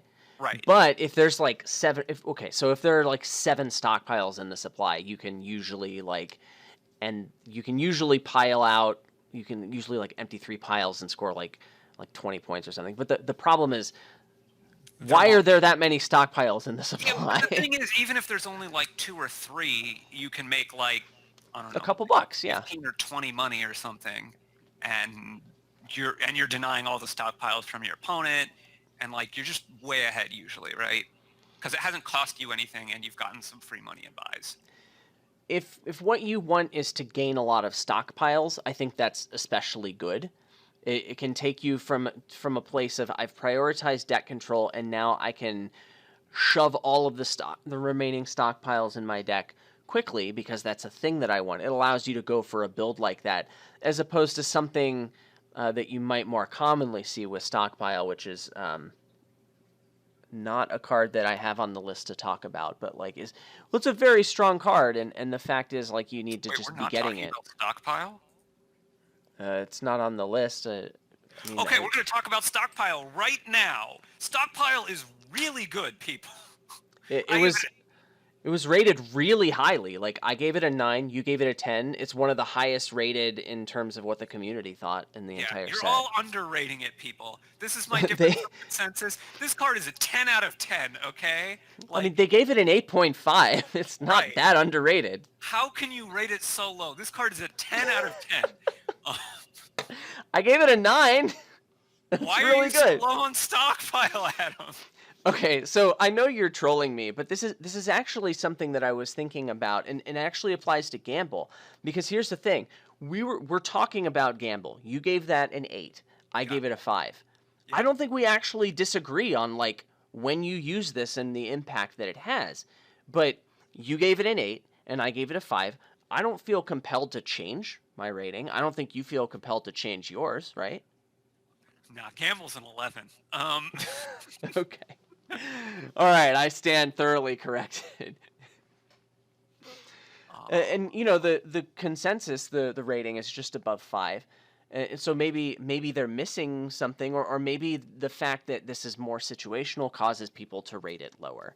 And how much does that matter to each of you? Well, that's a flaw with using numbers to rate cards, right? And that's just something that we have to deal with. But I thought this was a great example of that. Let's talk about demand. Oh, okay. Let's talk about demand. I demand that we talk about the next. Man, thank you so much. This so it goes different. I demand we talk about a different event next. And that is a 5-cost one that gains a horse and a card costing up to 5 on top of your deck. And now you might say, hey, this is just worse. This is just worse summon. And a lot of times... For the most part, it is. But there's a lot of room to be worse than summon and still be pretty good. There's also a decent number of cases where it can be better than summon. Didn't we talk about horse synergies for like the first few minutes of this episode? Sometimes is a big case where it's better than summon. It's a huge deal, yeah. Procession, like demanding procession. Oh baby, it's real good. Demanding like, any throne that you can, so throne or procession. Yeah. But like, you don't have to demand the throne. You just have to have him in your deck because you want horses, right? And that's great. You can demand the throne. You can like be turn 1. I'm gonna demand throne room. You can do it. I don't know if that's what I do, but I might. And like that's better than summoning throne room. You got him. But also you can demand cards that aren't action cards, which usually you want an action. Action cards are generally better than all other cards. Sometimes you don't. There is a game I played semi-recently where I played money and demand was part of my strategy because I had courtyards. And then I would demand either a courtyard or a silver like as it got into the later game because I knew I needed to be able to empty the provinces. So it's like, I'm not going to buy a duchy. I'm going to demand a silver. And demanding a silver was way better than whatever else I was going to do on 5 in that game. It's like a mini Reap. It's probably better than Reap in that situation. Like well, if I had 7, it's probably not. But well, I think it depends on if you hit 7, right? I mean, of course, I would rather Reap than demand a silver most of the time. But if I had 7, I'd probably rather Reap. But sure, but it's like a mini Reap, you know. But given that I don't know what I'm going to hit on a board, I'd rather have access to demand than Reap probably in that situation. Yeah, it's a good thing though that we know this because a lot of times when I'm playing Dominion, I have to choose which kingdom cards and events that I have access to that my opponent might not. I'm kidding. Please Exactly. continue. Um, but like the thing is also there's a lot of cases where this is another situation. I think I had a harbinger. There's something I was talking about harbinger at some point. Demanding a harbinger can be better than summoning it. Okay. If you've Yeah. got like a really big Yeah. deck and you want to be able to play that card next turn instead of the turn after, you demand a Yeah. harbinger, then you play the harbinger, then you play the horse. You're good to go, baby. If you had summoned the harbinger, you have to have another draw card in your hand. Okay, so this section of the podcast isn't really about how Wandering Winder gave Demand an 8 and the consensus with a 6. This section of the podcast is really about different situations where Demand can be better than Summon. No, but I think generally, like, you very often don't notice that it's worse than Summon either. Like, generally, they're basically equivalently as good. It's by an action, so if you care deeply about that action, right. then sure. Versus horse tricks that you might be able to do for all the different horse stuff we talked about, or needing a differently named action card. And to be fair, a lot of those horse synergies involve the presence of villages, right? Because the whole throne room family is a bunch of villages. So I usually don't care about actions that much if those cards are available. Right. And then, like, occasionally like I say, there's sometimes, like, you can summon or you can demand a silver or a potion or an estate or something. I don't know. Dat potion. Or you demand something and that increases your triumph points by more. Man, I can't resist the edge case. We all have to do what we're best at. Oh, speaking of things that make triumph better, huh?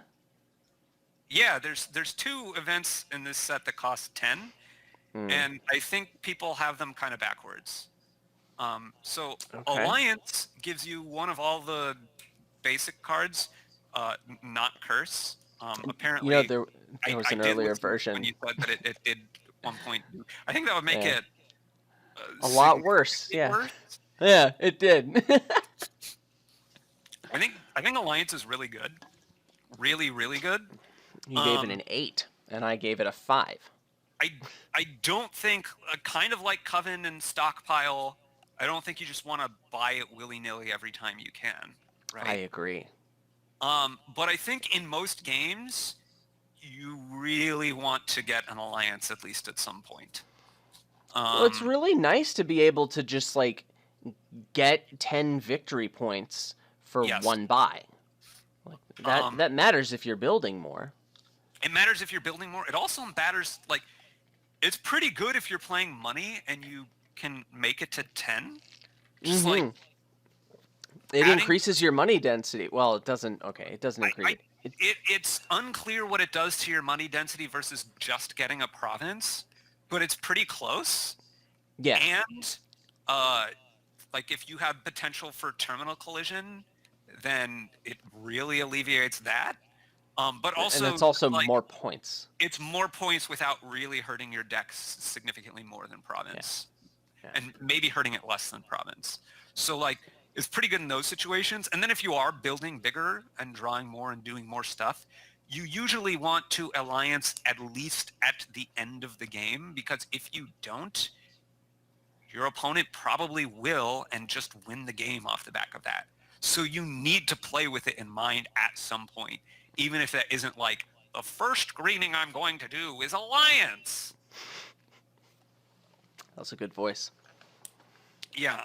So I find that Alliance is something that you need to play with in mind in the vast majority of games, even if it's not going to be like, I'm going to click it 5 times this game. Well, everyone knows that the more times that a card is gained, the stronger that card is. And the same thing with events. The more times you do it, the stronger it is. That's why donate is that's why donate is one of the worst. It's kind of mediocre because you usually only get it once or twice a game. Right, and if it was better, you would be doing it more, obviously. Also, like Chapel, you only got 1. Right, and also Chapel costs 2 and Donate costs 0, so that should be your hint, right? They're not very good. Right. And Donate Populate puts you into debt.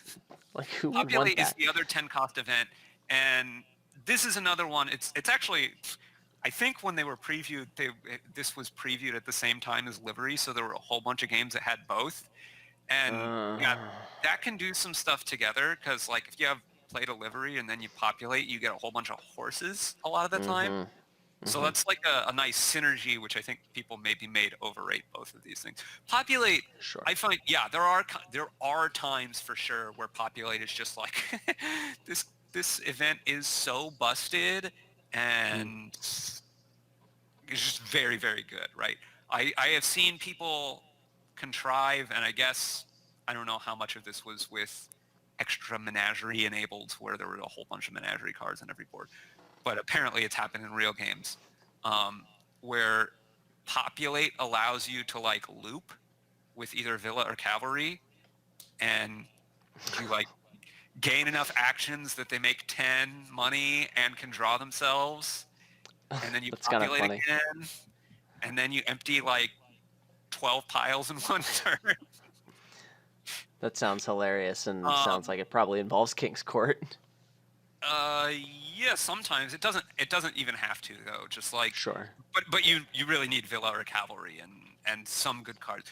The problem is like, so yes, there are situations where Populate's really really good, but the problem is you're often have a poor balance of villages to terminals That's or draw rough, yeah. cards, the stop cards, or the game is ending, or like Mm-hmm. I find that usually there's some problem that comes up to where maybe I populate once, but like I can't really sit around and afford to populate a whole bunch. And then there's So sometimes where it's really, really great and like it's pretty good with Scrying Pool because like I just gain 7 actions in Scrying Pool. One Scrying Pool will draw them all. Um, yeah, sounds to me like that Populate loop might have a scrying pool in it, huh? yes, Scrying Pool could be a way to do it, right? You have enough things that make money and a villa and a Scrying Pool, and you just keep populating, and boom, there you go. Yeah. So It's amazing. let me tell you my experience with Populate. Yeah. There was a game I played. It had Cemetery, so it had the Haunted Mirror. There was Ghost involved, but it was also a remake. And Hmm. so, like, we remade, we got our decks down pretty thin, and then it was like, oh, Populate's going to be good here because there's a lot of things I want, and then, Hmm. the things you don't want, you can just remake them, right? It's fine. Yeah. I have this remake anyway, so it's nice food for the remake. And it happened that both my opponent and I got to the point where it's like, okay, we hit 10, we got our Ghost in hand, Hmm. and Populate is the thing to do. And you And my ghosted remakes. and no, he didn't.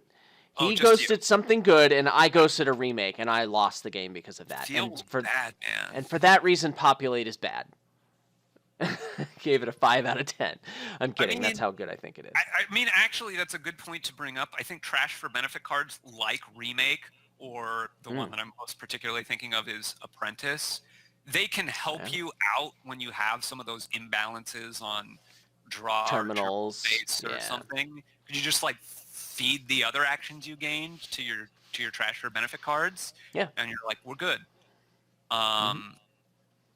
So that does help it out, but I think part of the problem is often just like, okay, by the time that I can populate, do I have time to populate so much?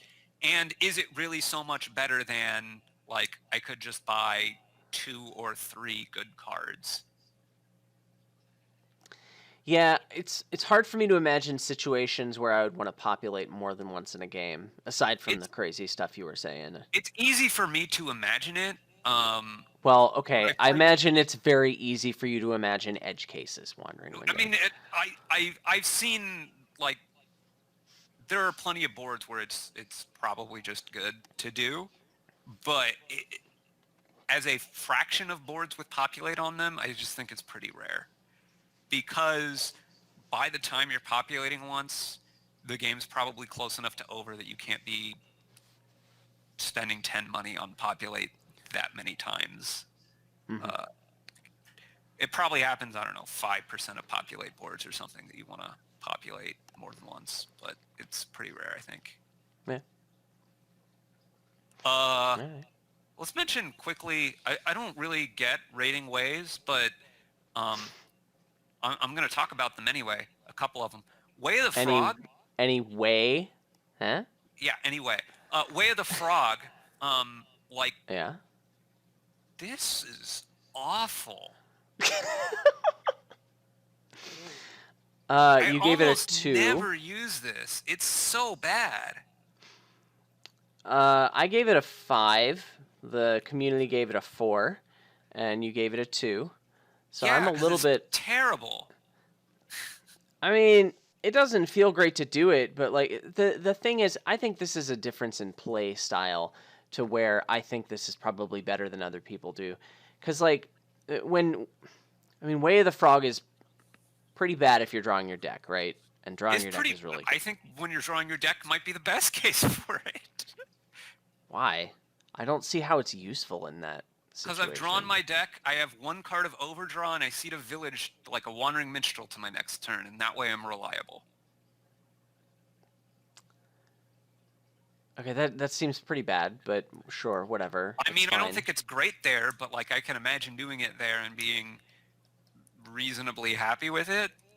I think in general, it's so like the thing. I just think if you're playing money density and you want to have like terminals in your deck, then you can just Way of the Frog makes it so you really don't have to worry about colliding the terminals that much. I can put that second and third militia in my deck I put the second one in where I would only have 1 otherwise, or I put the third in where the third terminal where I would only otherwise have 2. And I know a lot of people would normally build their deck that way and just accept the terminal collision. I would not do that, but I might do that more often with Way of the Frog around. So I agree you want to probably do it a little bit more, but I don't think you want to do it very much more, because just like having to frog one of your things is so bad. And militia especially, like I have a 3-card hand that has 2 militias in it. I mean, sure, militia may not have been the best example. Probably I just discarded one of them rather than frog it, but in that case the frog wasn't any value for me. I mean, the worst that any way can be is that like you just never play it, right? You never use it. That's the worst it can be. They're all upside. Wait a second. Militia's a fine example. Okay. Yeah, I want to play that stupid thing every turn. Sure. I mean, I don't know. It's fine. I think it's fine. I just like... Yeah. I don't want to get so many more militias because I really don't want to be frogging them, because if I'm frogging them, it's like I've drawn 1 fewer card because I've stuck a card on top of it. If any of you play Magic the Gathering, right, there's 2 kinds of bounce spells that blue has, right? You can make a card go back to their hand, which is card disadvantage for you. You spent a card and they still have that card. Or you can make them put it on top of their deck, in which case you have to realize that's more card advantageous because they have to draw that card. Way of the Frog is the same thing, right? When you put that card on top of your deck, you have to draw it again. It's just so bad. It's just like in Magic the Gathering, yeah. I wish I could remember the name of the 2 in a blue spell. Phantasmal Bear. Phantasmal Bear only costs a single blue, and it's a 2/2 illusion that when a spell or ability, when it becomes the target of a spell or ability, you have to sacrifice it. I actually know that one. Mm-hmm. Yes. That's good. Anyway, the point is, like, having to redraw the card is pretty bad. I guess I should mention Kermit the Hermit. Kermit the Hermit. Yeah, you could do a thing with Hermit where you Way of the Frog it and you get a Madman and keep the Hermit. Kermit the Hermit? The frog. Oh, that's funny. Oh, okay, that's pretty good. I didn't come up with that. But I've also found that, like, I've had a couple games that had both Hermit and Way of the Frog in it, and I'm sitting there and I'm like, oh, this is a thing, and then I'm like, when do I want to do this? Because, like... Is there Market Square? I'd usually pretty good then. Well, no, because when you The thing is, when you frog the hermit, you don't get its normal effect. Yeah, but you still get a madman, right? Right, but like. So now the hermit split matters a lot less, especially in the mirror. I guess, but Yeah. I think like for most of the game, I still would rather like play the hermit, trash an estate, gain another hermit, not have the hermit on top of my deck. I don't know, maybe Okay. not, but like I want to. I don't know. Yeah. I don't think you want to do it too much. Like you can get to a point where it's like, okay, you're gaining you're getting 3 madmen every turn, but your starting hand is 3 hermits and 2 other cards. You better hope that one of them's a madman. Yeah. I could see that mattering in a Hermit Market Square game. It can matter in some hermit games. And the end. Yeah. I Um, don't see it mattering like any other time. like there are probably situations where you want to do it like once or twice, but I don't know. I think people have come up with games where they've done it a lot. I've not found that to be my experience in my games with it, but I don't know. Your mileage may vary. Be aware of how it works rule-wise. Don't necessarily be like, oh, this is a strong, because maybe it is, but I don't know, anyway. And you get the pun, so, you know. Yeah, well, I mean, it's cute. Yeah. We want to talk about cards where you think everybody's wrong? I do. I would love to talk about that. So let's go from the bottom of the list. So I want to talk about Kiln first. I gave this card a 6 in my first impression, and I've decided to up that to a 7. Whoa. And the community gave this 5, and it didn't really change all that much from the first impressions. I think so. Like Kiln is basically a better version of Explorer. I mean, I know it's not quite that simple, but like +2 gain a silver to hand is about the worst that this card can be, and that's what Explorer can be, and that's pretty stinking good. But Kiln can just get so much better with any village. Kiln is just really good, and just being able to, yeah, you can just gain so many things. It's like Haggler. I It's mean, basically Haggler. can't you gain one thing? You get multiple kilns. Okay, what one thing per kiln? Yeah. Okay. Okay, great. Yeah. But it can be whatever you need, right? And you can time your kiln, and while Haggler can potentially get you multiple things for one Haggler in your deck, Kiln lets you gain and play. So there's it's very comparable. I think Haggler's a great card, and I think Kiln is probably deserving of basically the same score that Haggler has. I think, and so giving it a 5 just seems like, well, this never gets better than Explorer, and Silver's dumb, so Explorer's a bad card, and I'm going to give it a 5. That just seems way off to me. I mean, I think 7 is conservative, and I would consider giving it an 8. I think it's quite a bit better than Explorer, but I think it's quite a bit worse than Haggler. So, like, compared to Haggler, it has the big advantage of you can do gain and play with it, right?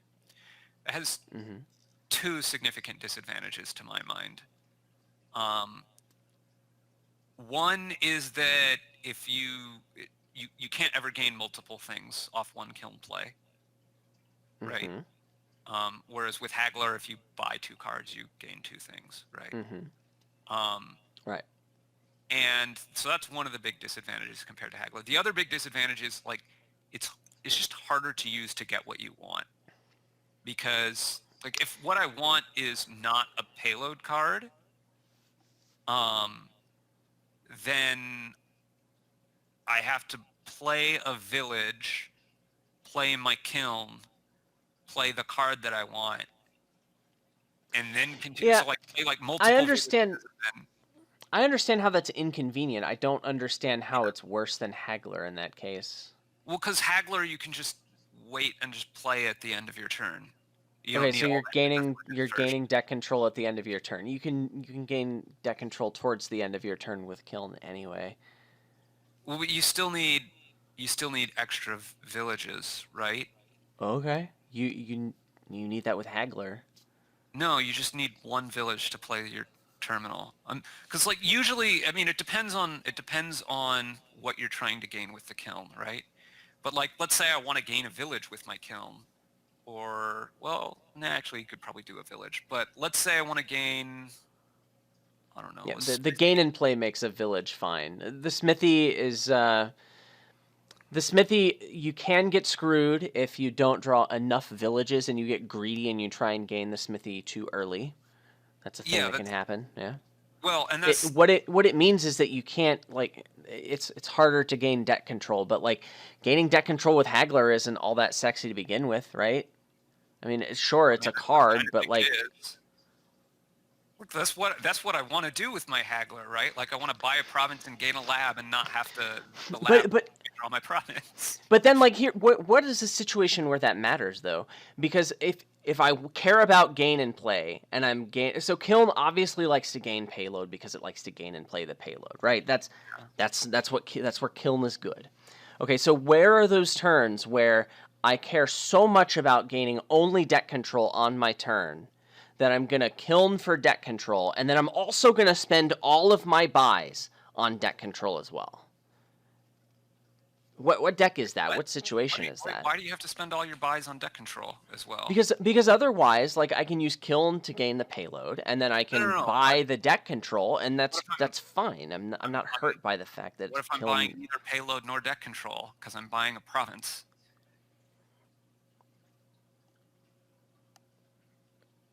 What's the point? No, my point is, so like in the case of Haggler, I'm going to buy a province and gain a lab, right? And Hmm. in the case of Kiln, I'm going to Kiln. You're saying you're Oh, like so if you're buying victory I'm cards, using it's harder Kiln. to make up for the fact that Yeah, Kiln is worse at gaining deck control. Okay, yeah. sure. It's that it's also not just that like, oh, there's the terminal issue, but you have to draw the card. It makes you have to draw the cards in the right order Right, okay, I'm not saying to it's a exactly the slightly more same as extent. Haggler. I'm saying the Right. effect is similar to Haggler, and it's used for different things, right? You get certain advantages, certain disadvantages.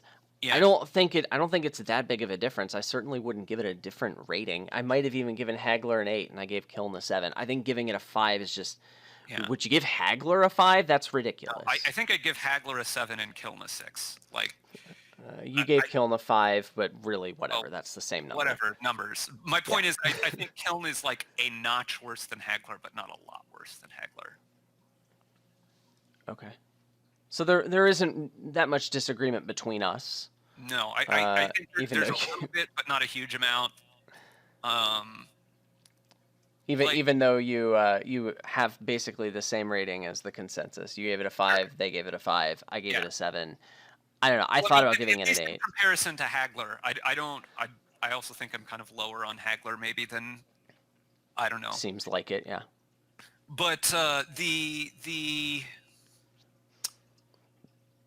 I interestingly, like when I was listening to your initial impressions and you were talking about Kiln, I thought you were too low on it, even though you gave it a 6, which is probably like what I do now. Yeah, and I moved it to a 7 Yeah, for yeah. my new one, yeah. I didn't mean you were too low on it based on the number. I meant when you were describing, here's what it does. Well, I don't think because it's kind of awkward, blah blah blah. And I'm like, well, you can Yeah. do like city quarter, kiln, city quarter, and man, and there are times where the game and play like you like. I'm gonna kiln a kiln and then play another city quarter and then play another kiln Oh and then yeah. and just like, man, I thought there were 8 games you needed at the start of this turn to Yeah. pile out. You only have 1 plus buy card, and they're all gone, and you got 2 provinces. Yeah, Like, Kiln's one of those gainers that can gain itself, so you really have to pay attention to stuff like that. yeah, you need a lot of deck control for that to work. So like Right. mass kiln doesn't happen that much, but it can. Sure. Like, it has a pretty good magical Christmas land scenario. Magical Christmas Land. Yep, that's a good way of putting it. Okay, so yeah, the next one is Way of the Rat. I've sort of shied away from ways, but this one was a big difference, and I think there may be Yeah. I think there may be like a real disconnect here. So I gave it an 8 before. I'm keeping it an 8. The consensus rating is 6. I think Way of the Rat is really good. Like I feel like there's got to be some disagreement on like how good this is, how much you plan for it, how often you're going to be playing things as Way of the Rat. What do you think? I think I've played a game with King's Court and Way of the Rat. Yeah. And boy, let me tell you. How'd that go? I'm pretty sure I messed it up real badly and then like emptied piles on turn 9. Oops. So you basically won, right? Sounds to me like you won that game. Well, I'm not sure. Like the entire question is maybe turn 9 was too slow because there was King's Court and Way of the Rat. Yeah. Yeah. Like my opponent had access to these things too. Yeah, it's really good with King's Court, but even with other cards like expensive things, you often want to be playing those other cards rather than Way of the Ratting them. But you know what? Like, how often is it that you have your good 5 cost? Like, you have a lab. Is your lab really going to do more for you than gain a lab? Gain a lab, yeah.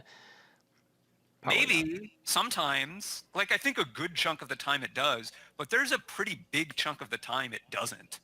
Yeah. Yeah. Way of the Rat is obviously really at some point you don't want to just keep weighing every card every time because you're not getting anywhere if you do that. But yeah, it's also kind of like Kiln, a thing where you can explode in terms of things gaining themselves, and you can use the same one treasure over and over and over again. Yeah. Yeah, I guess cards that allow, that can gain themselves cause things to happen. It's just so much payload, and having a lot of payload is. Who knew Workshop was so busted? It is. Has that self synergy. # self synergy. Yeah. Yeah, so the next one I wanted to talk about was supplies. I originally gave this a 4. I'm still giving it a 4, and the consensus is about 6.5. Yeah, and I think I'm even higher than that, right? I gave it a... You gave it a 7, so basically what the community did. And I've seen a lot of discussion about this card. Letter grade number higher than the consensus. I think supplies is really good, but okay, go. This is your section. You take it first. I see the comparison to Peddler, right? And, that makes a lot of sense. It effectively gives you card dollar and an action. The way that it is worse than Peddler is that you don't get that card until later. You don't get the card until next turn, and you would rather have the card now. So, I don't think there's any debate that this is worse than Peddler, but, Peddler's really good. It's worse than Peddler. I know a lot of people think it's better than Peddler, and I don't agree with them. Okay, that just seems nuts. Like, this is definitely worse than Peddler, but... I think the biggest reason why this is worse than Peddler, though, is that often you can get Peddler to cost 0. And I agree. The second biggest reason that it's worse than Peddler is that when you're doing trash for benefit, Peddler usually costs 8. Sure. It doesn't have a lot of those synergies that Peddler does, and it doesn't cost 0. That matters a lot. Yeah. I also think that the effect once it's in your deck is significantly worse than Peddler.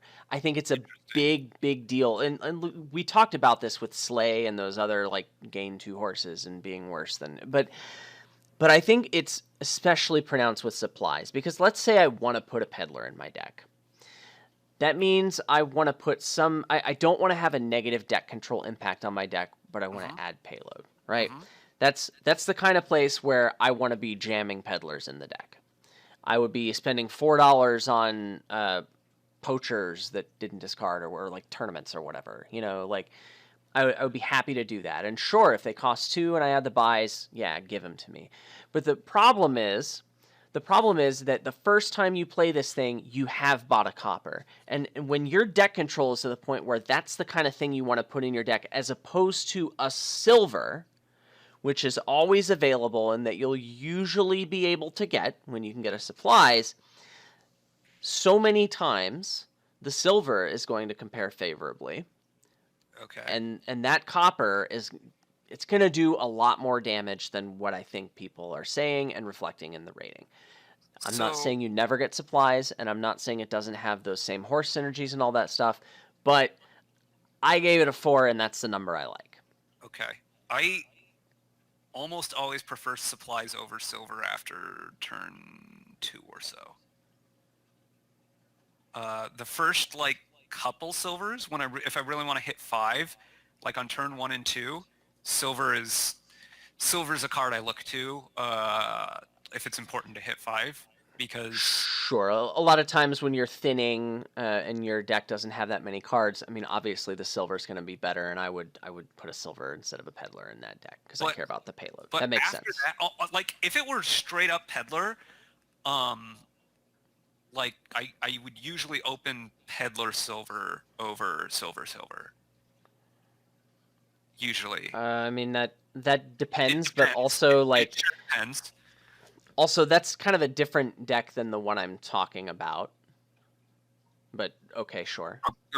So what is the deck you're talking about then? Because maybe explain a little more. So supplies, the comparison to peddler, I think it starts to break down when you're not drawing your deck. Oh, see, I'm thinking specifically in cases where I'm not drawing my deck yet, like on turn 3, 4, 5, 6. Then I think it gets farther away from peddler in that case. Yeah, the effect is more like a haven or something. I think it's better than silver in those cases. In the same sense that, like, a haven might be better than a silver, right? No, because I think haven's terrible and I almost never get it over silver. But I do get peddlers and I do get supplies over silver. My point was I just want to bash on haven, okay? And that's fine, and I was sort of hoping you would, because that's what I think supplies is closer to in a deck like that. Because you've made your current turn crappy because you bought a copper, and then your next turn you have an extra card that may or may not be that good because you're not drawing your deck and you have bad cards in it. But every subsequent turn, then, it's also better. That only holds if you're drawing your deck. No, it doesn't. Yeah, yes, it does, because if you didn't play the supplies again, then you don't have a horse, and now you're back into that same problem where you have to play the supplies the first time to get there. There is exactly one turn where every game where it's worse than the peddler. It doesn't get to be, well, I shouldn't take that back. There is a net of one turn. Right. It never gets to be more than a net of one turn, unless... I shouldn't say never, because there's edge cases. Like, there's always edge cases. Here, let's hear one.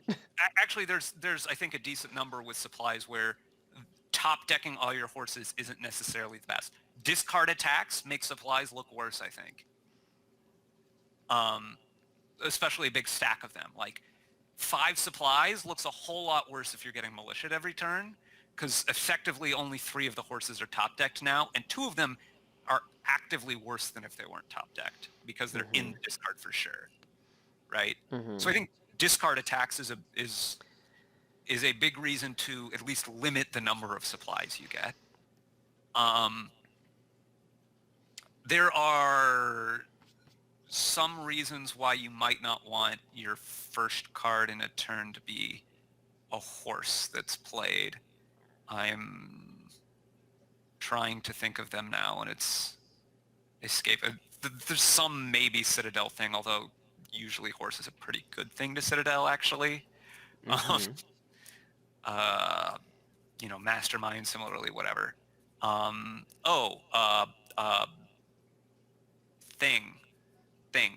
rotation, silos. Yeah, nice. They don't work well with supply. Pursue, like we discussed, Night Watchman. Yeah, okay. So there's some anti-synergies with supplies that don't exist with Peddler. I think it is worse than Peddler, but, like, I think just, like, on turn 4, why do you want a silver? Let me ask you this question. On turn 4, why do you want a copper? I don't, but I want it to. It's not a copper. It gives me a Yes, horse it on is. top of my Okay, deck. so this was the point that I was making and then you went on your tangent about edge cases, and I did not get to finish my point, so I'm going to finish it now. Finish your So point, Adam. So you said it's never thanks. So you said it's never more than like a net of one turn where you have to pay your dues of paying the stupid copper in order to get the horse next turn, right? Yeah. And so what I'm saying is you pay your dues one turn, you get the horse next turn. Okay? Yeah. If you don't play that supplies next turn, so Yeah. if you're not drawing your deck, if you don't do that, then Yeah. at some point you're gonna have to pay your dues again. Yeah, What I'm but you saying had. what I'm Okay, saying is that finish. every time that sequence happens, that's bad. That's the bad thing about supplies that makes it worse than Peddler. That's the bad thing about supplies that can make it worse than nothing because you had to actually draw and play that copper on an earlier turn when you could have done something more that maybe gave you more payload or deck control. Okay. But the thing is, right, in that situation, you play your supplies, you get the horse on top of your deck. The next turn you play your horse, you don't find the supplies again, so you don't play it again. So then later on you have to play the supplies again without having the horse, right? That's the situation we're talking about right now, right? Yes. Right. Okay. Yes. In that situation, you're still never more than net one turn down. I'm not arguing that you are. I'm saying Okay. that the distance between supplies and Peddler is larger in that case than if you were drawing your deck. Draw to X. That's the other situation where it's worse than Peddler. I'm sorry. Random. I know that was Never change, Wandering Winter. Never ever change. It's so bad with draw to X. It's really bad with draw to X. Let me tell you. It definitely is. Unless there's Wow, that really distorted through my headphones, so that I don't know what you said. It's okay. Don't worry I heard about it. unless there's distorted. It's okay. It's better than what I was wanting to say. I don't remember what I was going to say. Oh, right. It So probably was wrong anyway. No, in that situation, right? In that situation, like you talked about with Ari, the tactician, like having a big turn and a small turn is better than having two middle turns, right? And like in that situation, that's what the Peddler is giving you. It's a big turn and a small turn. Right? So in certain it's decks, a turn with a copper and a turn with a lab. Okay. So the example we gave was I'm gonna hit 4 and 4, or I'm gonna hit 8 and 0. So now it's like I'm gonna hit 5 and 3, and I'm gonna hit 8 and 0. Like, what do you care about? Maybe.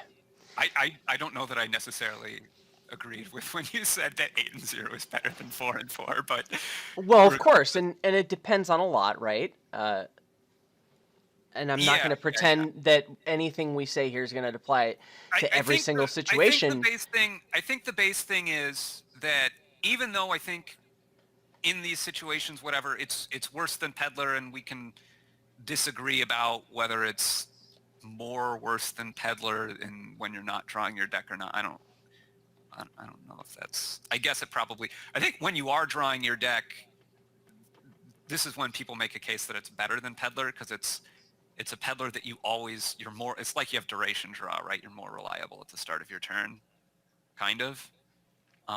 Kind of. I don't know how much I accept that, but it breaks down if you ever don't draw the supplies. So as long as you draw the supplies, sure, fine. Anyway, but I think the main thing is that, like, for large parts of many games, I think that Peddler is a much better card than Silver. And so that even though I think that supplies is worse than Peddler, I think that there's a significant amount of room to be worse than Peddler and better than Silver. I would have to think about it, but when you say Peddler is significantly or much better than Silver, that didn't sit right with me. I would have to think about that. Maybe I would end up agreeing with you, but Silver's a really good card. And also, buying a Peddler and gaining a Silver, that's... Plus supplies is cheaper than Silver. Great. I'm glad to hear that. That doesn't mean it's always easier to get. No, it's often not significantly easier to get, but there's like a significant amount of the time where you can get extra buys, whatever, and a little money. Like, I'd certainly rather have 2 supplies than 1 silver. Like, almost every time. If I have 4 and 2 buys. almost every time. So anyway, I'm not gonna pretend that it applies in all cases, but when you said that Peddler is significantly better than Silver, that's something that I question. I'm not saying I disagree with you. I would need to think about it. But also, I think I'm warmer on Silver in general as a card that you put in decks that you like to draw a lot of. Sure. I don't think that you necessarily play them in much different situations, supplies and Silver, or get them in that much. I think that they are very often very much competing with each other. Like, if your deck wants a Silver, your deck probably wants a supplies. If your deck wants a supplies, it probably wants a Silver. And it's just a question of which one. Not unreasonable. It's just a question of which one you want more. Mm-hmm. If you stick a tax of 2 on one, I'm definitely getting the other one instead. I shouldn't say definitely. Let's say I have exactly 3 money. I'm definitely getting the other one instead. Sure. Okay. That's reasonable. Okay. Anyway. So that's supplies. That was fun. Yeah, Adam's very wrong. No, I'm right and everyone else is wrong. That's what this whole section is all about. That's what this whole podcast is about. Making luck. The Adam is right and everyone else is wrong podcast. And the next card for which we're all wrong about? So is Ride. Ride, I gave this a 6. You gave it a 5. It looks like the community gave this a 3.5. That just seems absurdly low. Wait, yeah, I don't understand the Ride hate. Why? Who's rating this a 3? It's a horse. Do they know that's really good? Like, they're just like, it costs a buy and it doesn't give you a permanent benefit, I guess. Okay, if you care about that, then don't get it. Okay, don't give it a 3. Like, that's just... Adam, if you want to spend 2 money on a horse, can I interest you in spending 2 money on a card that'll give you a horse every turn? Yeah, but you have to draw a copper every turn. Okay, thanks. Anyway, I didn't have much else to say about Ride. Like, just really, who looks at that and says 3? Like, I don't understand what your rating system is. I don't get it. I don't know. Like, I don't know. It's I don't know not. either, I don't think Ride is great. I think it's one of these things that you get. Yeah. Like, you don't build your game plan around it, but like you get it sometime because you know what? You want that extra reliability. Are these the same people that say like yellow equals purple? Are these the same people? Like, do these people ever have $3 in a buy and wish they could buy a horse instead of a silver? Like, what? Hey, Adam. You know, yellow equals purple, and look at that thing that circle of color in the top left of Ride. What color is that? It's yellow. It's yellow. It equals purple. It equals purple. Yep. QED, man. We did it, guys. Anyway, I didn't have anything else to say about Ride. I don't think Ride is great, but like... But it's not a 3. Like, think about Expedition, right? Yeah. Expedition costs 3. It draws you 2 cards. Yeah. A horse draws you 1 card, and it's not right away. Like, I think Expedition is better than Ride. Sure. But Ride also has horse synergies. It's cheaper. It's better against discard attacks. Like, it's not strictly like every time Expedition is better than Ride. Mm-hmm. I think the biggest thing is like they both cost a buy, and one gives you 2 cards and one gives you 1 card. But like, and I say it gives you 1 card because horse on net you have to draw it. So on net it nets you anyway. Yeah. It's worse with wall though, Adam. But wall. Is it though? Like, it is. It's worse than Expedition with wall. As long as... What if I don't draw and play that horse again, Adam? So anyway, the last card I want to talk about. Yeah. This one was I received some feedback on this one. Snowy Village. It's snowy, all right. Yeah, everyone seems to give this one a 6. It's a 6 even from the community. You gave it a 6. I gave it a 9 before. I'm giving it a 9 now. Snowy Village is busted. It's busted.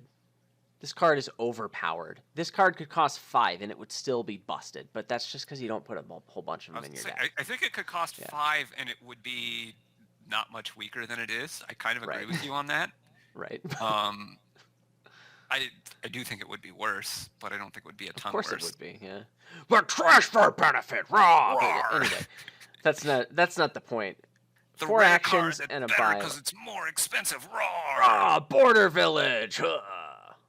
Yeah, I think there's a few others, but yeah. Raise. Yeah. Probably. Donald X gets really proud of himself when he buffs a card by making it more expensive. He really, like... You know, like when a cat knocks something off the shelf and the look they give you I don't after know that. they do that when they're really happy with themselves? I've never had a cat. I imagine that's the look that Donald X is making when he buffs a card by making it more expensive, okay? I'm going to make province cost 12! Anyway, my opinion on Snowy Village hasn't changed since the last episode of this podcast. And my reasoning is the same. I don't really feel compelled to repeat it. Other people out there may give it a lower number because they read the text and they get scared. I think Snowy Village is incredibly powerful. I think it warps the strategic space of the game, and the only reason I didn't give it a 10 is because of that text. It's not... I don't think I would give it a 10 if it didn't have that text, but I think I would give it a 9. I'm pretty stingy with my 10s. That's fair. I might not give it a 10 if it didn't have that text, actually. I didn't really The reason that I give it a 6 like everyone else is that I think that most other villages are better than it. I understand that, but a little bit weird to say. Like, right, this is the problem. This is why you don't... With the other village, you want one of these, and then you want a bunch of the other one, probably. Right. See, this is why directly comparing cards doesn't make sense. It's exactly situations like this, because like I think it's why numerically comparing cards doesn't make sense. I think you can like you are not wrong about that. I also think it's why like abstractly comparing cards doesn't make like you always want to talk about like a situation, right? Like I don't think we're that different on Snowy Village, except you think that makes it a 9, and I think that makes it a 6. What you're saying is like music. Like you're totally nailing it here. A+, man. Completely agree with you. I think that makes what I'm saying like a C plus maybe. Of course you do. Thanks for that. But I think we're saying the same thing about grades. It's just that you think it's an A+, and I think it's a... Of course. All right. I don't have anything else to say about Snowy Village. Right. Okay. The plus buy is pretty nice. Yeah. What can you say? Yeah. Pretty good. I can't tell you the... I guess the thing about Snowy Village, right? The thing to me is I almost feel like sometimes the plus card is like a lie on it almost. Because what really happens is you're like play it where you still need to draw more cards. It's like, oh, I have 4 actions in my hand. I have 4 terminals in my hand. I'm going to play the Snowy Village. I'm going to play my 4 terminals. And then I draw a lab with my card. And it's like, well, this feels bad. Or like, the lab is a I'm lie. trying to draw my deck, and it doesn't matter because I've got my 1 Snowy, and I'll just play it last, and then I'll play all my payload terminals. Fine. Yeah. But then, like, I get to this point where I only have 1 action left, and I don't have any more... non-terminals to play. I have to play the Snowy next.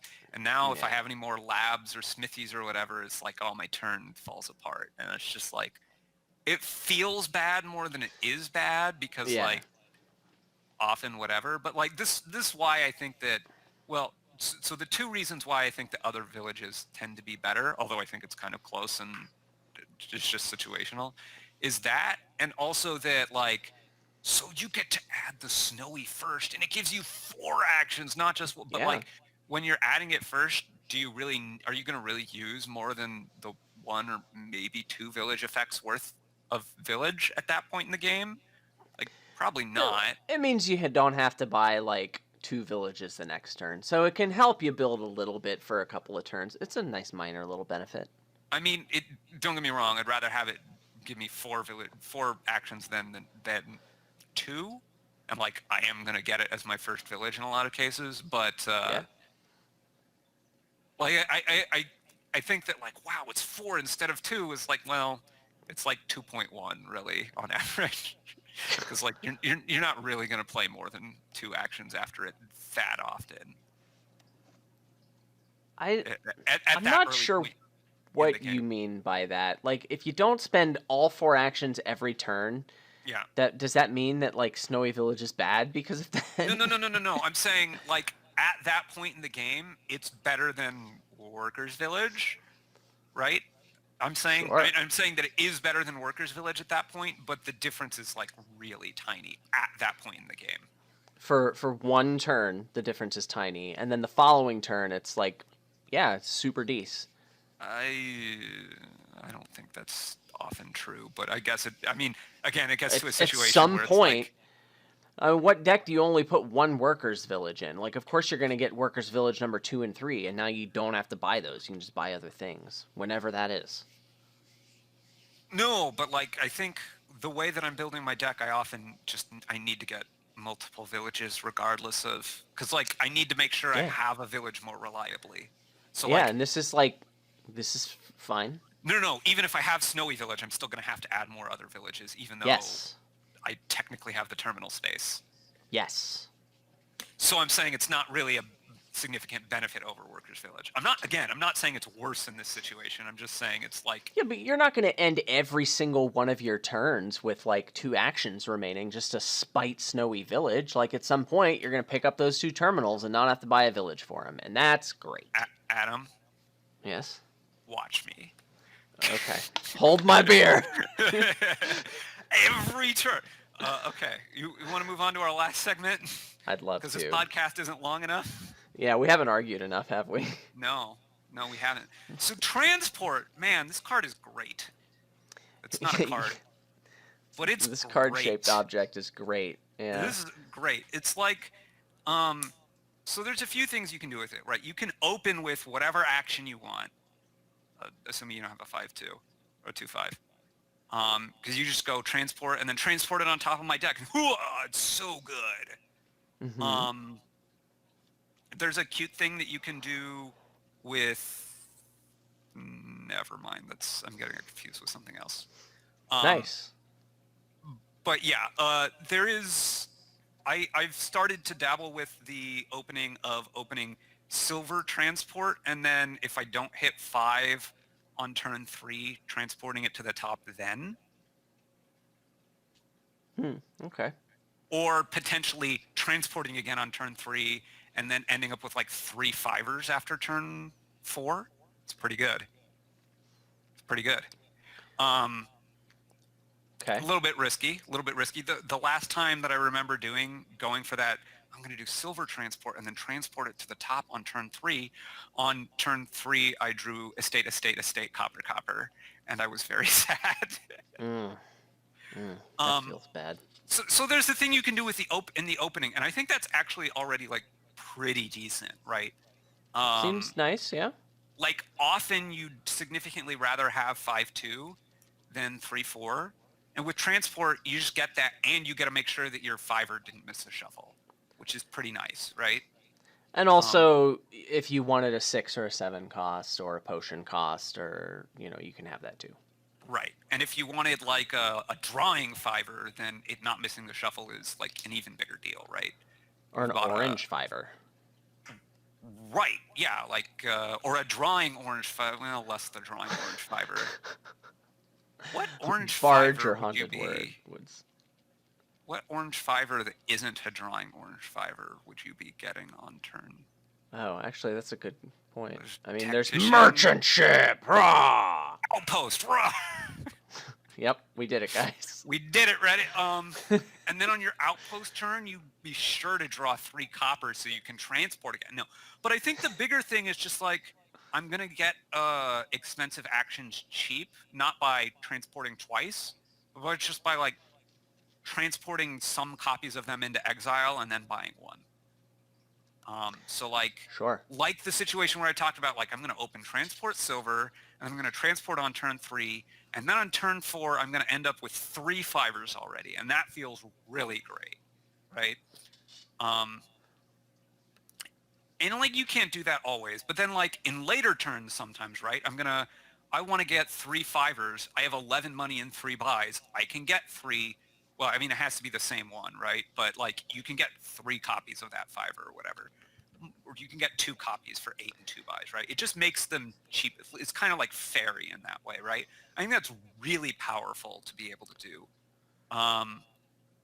There's some... So transport is like a worse version of fairy, but it has like the same use cases. Is it worse? Well, if the thing that you're ferrying costs 5 or more, then probably. Yeah. Wait. Why? Why would that make transport worse? Well, it's certainly not going to be if it costs 5 or more. Yeah. Or 5 or less. If it costs 5, it's about the same because the use case is mostly the same. I want a lot of this copy of the fiver. Sure. I want a lot of copies of this fiber, and so what I'm going to do is I'm going to effectively buy it for 3. Right? Right. So I don't get the synergies with the gainers, and I also have to make sure I can, transport using my buy, and then also get one the old-fashioned way, or else I don't have them in my deck at the start of my next turn. So it's a little more to worry about, but it's basically the same thing, right? Well, I mean, I think there's some other pros that transport has there, right? For one thing, it has a lot more flexibility, right? Like, I want to get a couple different fivers. Like, I don't have to move my fairy token around. I just transport whichever ones I want, right? Yeah, but you have to want multiple copies of those. Yeah, it's true. You do need multiple copies of each of them. That's true.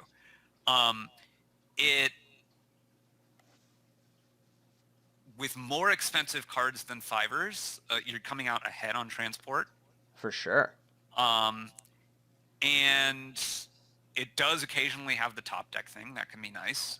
Sometimes later in the game, you just want to be able to top deck something for reliability.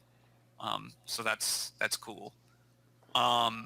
So I'm willing to spend 6 and 2 buys on top decking something for reliability. It comes up I mean, like, it's not the main use right. It does come up situationally for sure, I think. It's better not top decking it, I'll give you that. Right, like, if I'm not using the buy anyway, and I'm not using the 1 money or whatever, like, yeah, it's very plausible to me. Like, I'm going to top deck that Bazaar, that whatever it is, Okay. What was there was some other point I was going to make about the situation. Now I don't remember, Adam. I'm sorry to hear that. I mean, I think that just the flexibility is a big... Oh, right. So the first time that you buy Fairy, you haven't actually... I was going to say gained a card. You haven't actually obtained a card. You haven't removed it from the supply? And made it yours. Okay. Whereas the first time you buy transport, you have. And this matters for the last card in a pile? Well, no, it matters for more than that, right? Like, if I buy... the scenario we're talking about, right? Like, I want a bunch of a fiver, right? If I'm doing it with Fairy, I'm going to buy a Fairy, and then I'm going to buy or gain that fiver N times, right? So I spent N plus 1 buys on N labs. Let's say it's lab, right? Okay. With transport, I can spend,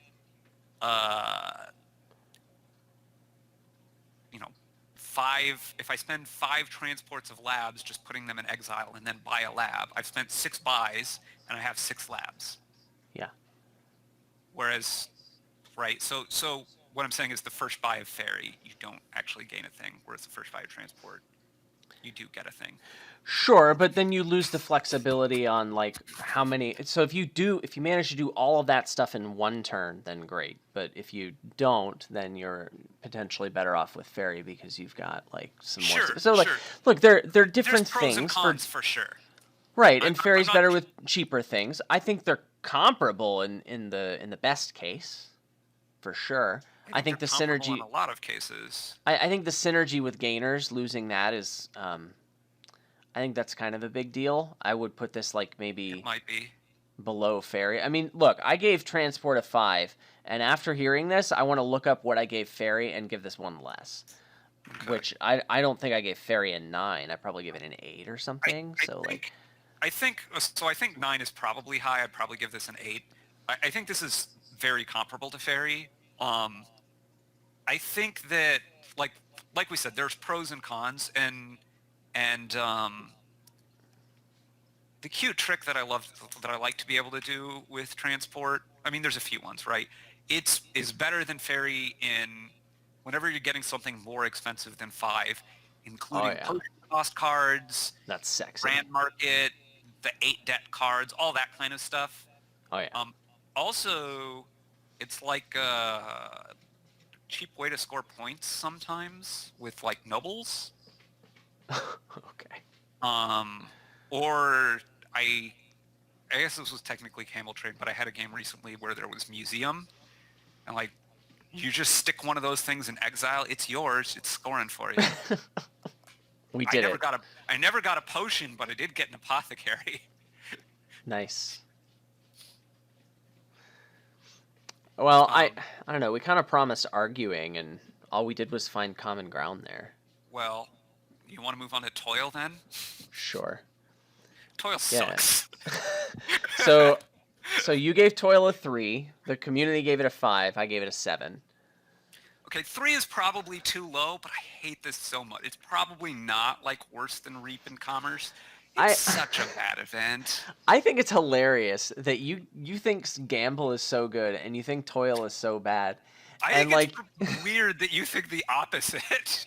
I don't think the opposite. I gave Gamble and Toil like the same thing. Gamble is so much better than Toil.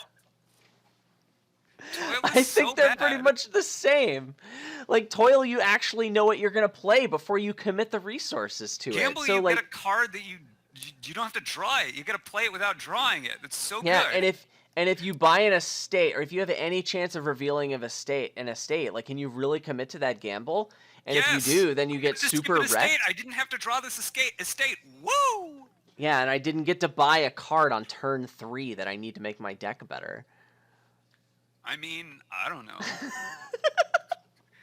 I don't know has been called. I may not be gambling in that situation, Adam. I'm not saying you should gamble like every turn.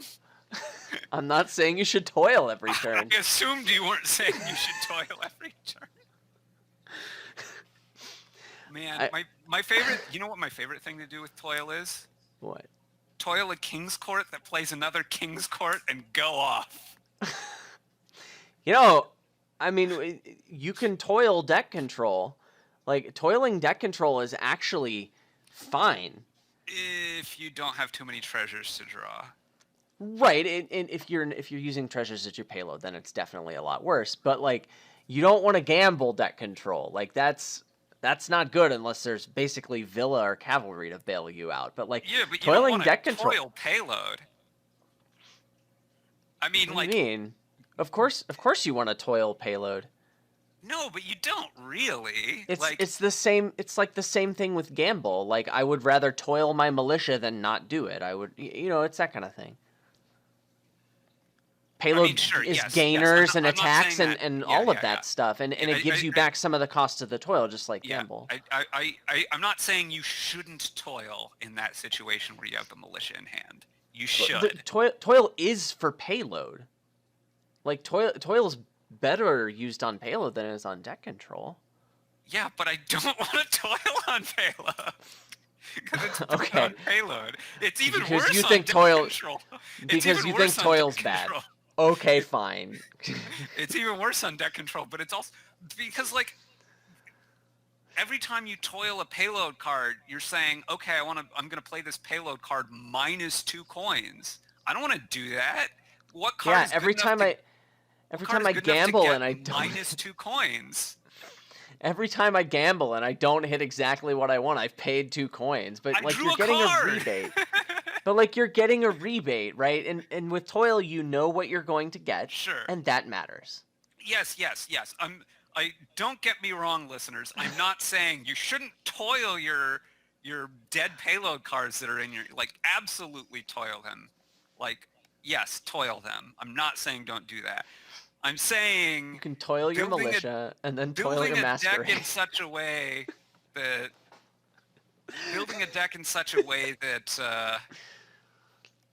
that's happening often feels like that's not where you want to be.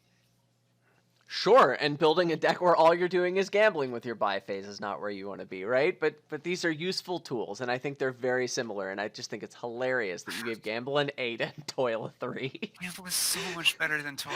The community rated them both a 5. I don't know what you want. I mean, I gave Toil a 7 and Gamble a 5, which is basically the same number, and I think Toil might be a pet card of mine. So 7 equals 5. You heard it here first.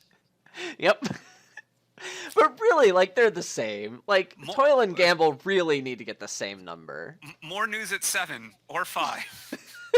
No, Gamble. I genuinely think that Gamble is a lot better than Toil because it gets cards that aren't in your hand. Okay.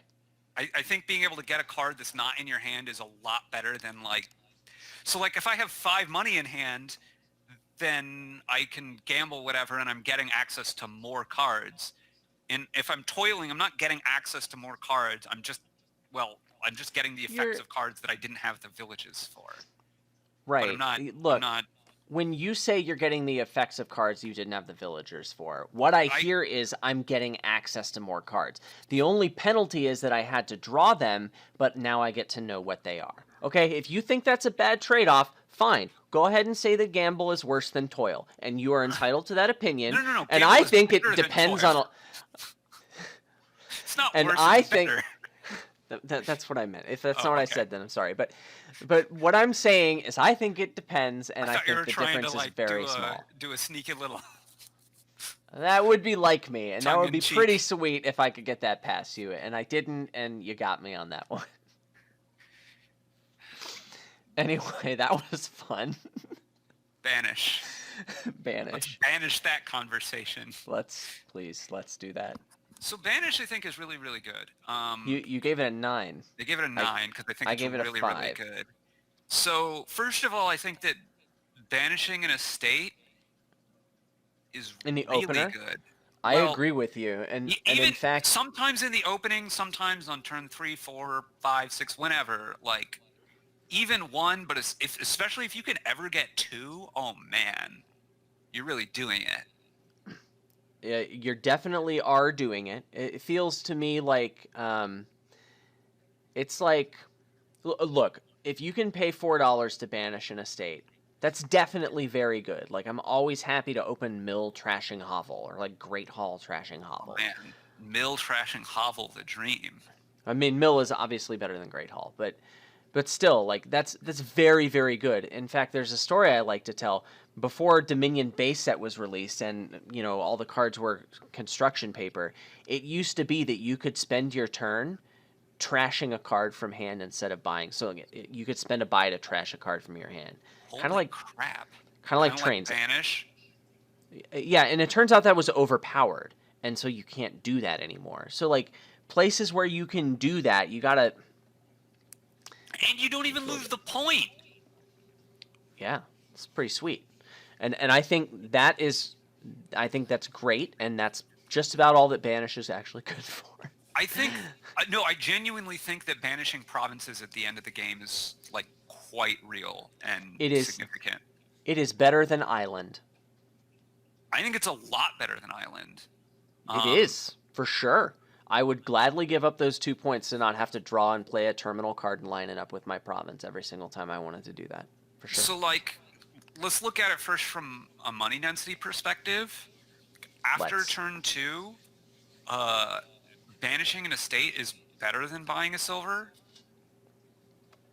Yeah. And, like, you can argue that even on turn 1 and 2, because of the knock-on effects down the road, you probably would rather, you still probably want to banish the estate on turn 1 and 2 rather than buy the silver.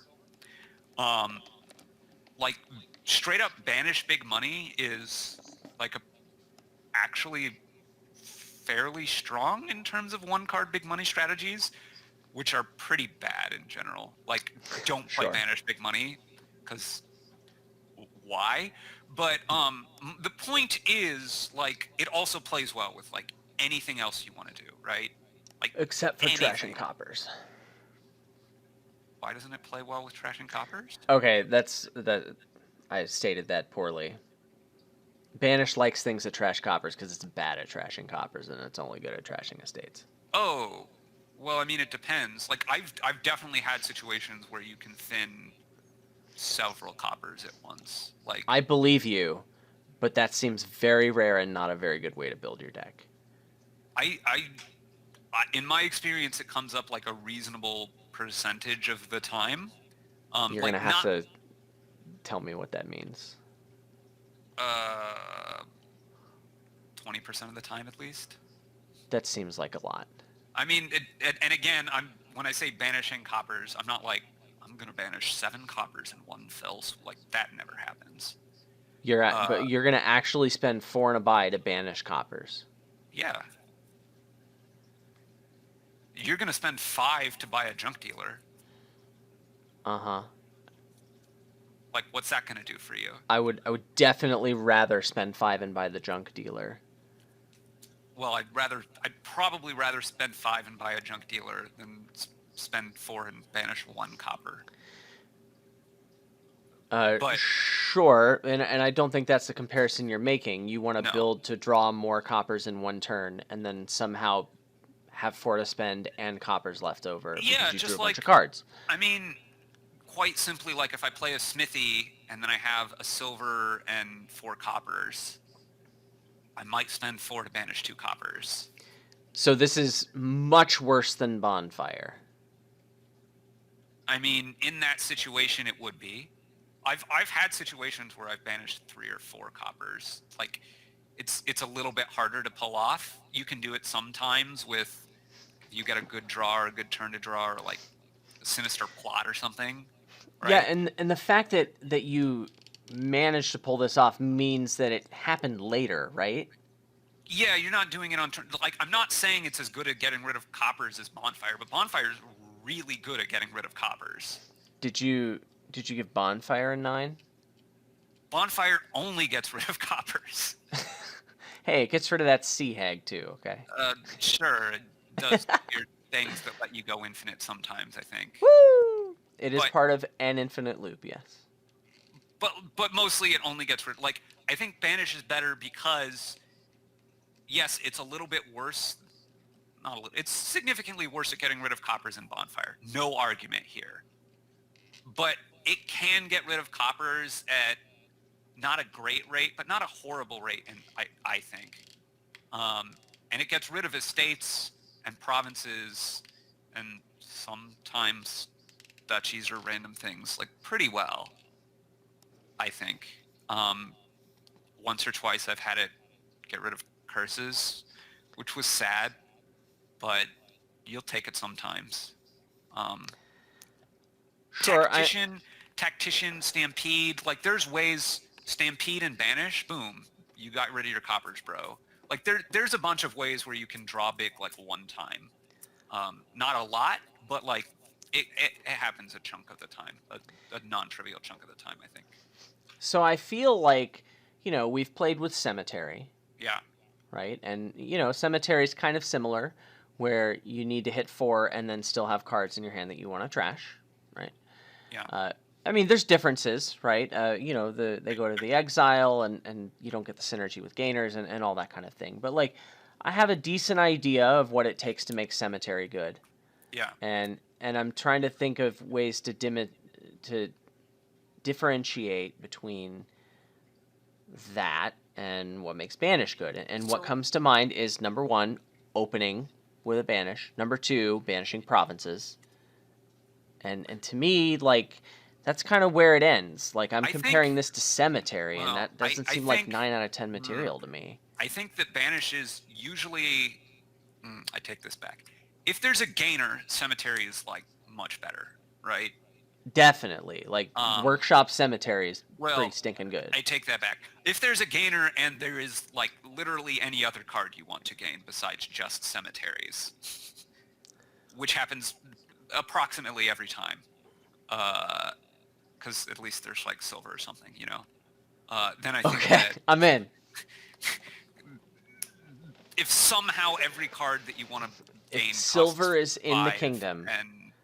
If silver's in the kingdom, then yes. Gainer plus like Cemetery is good. I'll give you that. I don't know. There's like a Bandit Fort or something, maybe. You could probably contrive a scenario, in which case it's not. But, you know, 99 times out of 99.001 times. Wow. Like, when there's a gainer that can gain Cemetery, I'm not looking at you, Hermit. I'm not looking at you, University. When there's a gainer that can gain Cemetery... like that's better. But I think other than that, Banish is a lot better because after you've banished, like if you buy Banish versus buying Cemetery, I'd much rather buy a Banish. Because I don't have to put a Cemetery in my deck.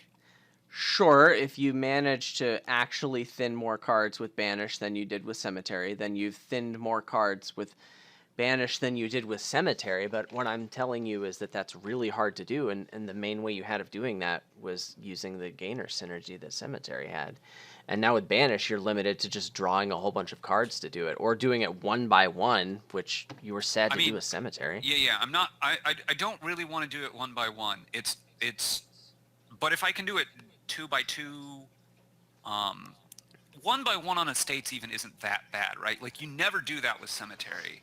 You never buy a Cemetery just to trash one estate. Yeah, but you can open with Banish, and that changes things for sure. I mean, you could open with Cemetery. It's just pretty pointless. You're like... That seems really bad. Chip. Yeah. You're like spending 4 in an opening buy on a VP chip, and it's real bad. Mm-hmm. I gotta tell you. Like, I'd rather open Salt the Earth. Sure, yeah. Nice. Which is basically the same thing. Yeah. But just like, I don't know. I think that its main use is banishing the estates, and I think that already makes it like super solid, just like estates and provinces. And because there's a reasonable chunk of the time that you're going to get some number of coppers with it, I think that's pretty good. Also, just like sometimes you're drawing, but you're not drawing consistently because the thinning sucks. You just banish once, you're good to go. Like you get that one turn you draw and you banish, and now you're reliable. And you just made that sound really easy. I mean, it's not, but like I guess what I'm trying to say is like it's not like a chapel level thinner, but it can be a reasonable to good thinner if there isn't another one available.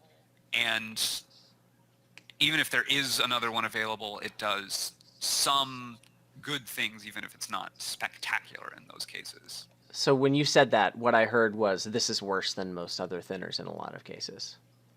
No, it's worse than like the best other thinners. Like it's worse than Chapel, Donate, Ambassador. Steward. Close to Steward. I would definitely rather have Steward in my life. The early on, it's worse than Steward. I really like usually the when I want to provinces. Like you gave Sanctuary a 10. I did, yeah. The card's insane. How do you think Sanctuary is 5 points better than Banish? Well, first of all, it gives you a plus buy. Yeah. And Second of all, you just have to buy it one time, and you can exile as many provinces as you can draw with it. It also like thins your deck faster than Banish does. No, it thins your deck slower than Banish does. I'm gonna disagree with that. Because you buy Banish and boom, your deck is thinner. You buy Sanctuary, your deck isn't thinner until you draw it and I'm sorry, when you say you buy Banish and boom, your deck is thinner, that's not how it works. You have to draw a bunch of cards with a bunch of coppers in your deck. No. You skipped over that whole thing. An estate. If you banish any cards, your deck is thinner than before you banished a card. Okay, my goal is to get 10 bad cards out of my deck. Sanctuary is going to do that faster than Banish does, like 8 times out of 10. I don't know that that's true, but I also don't think that's usually the goal.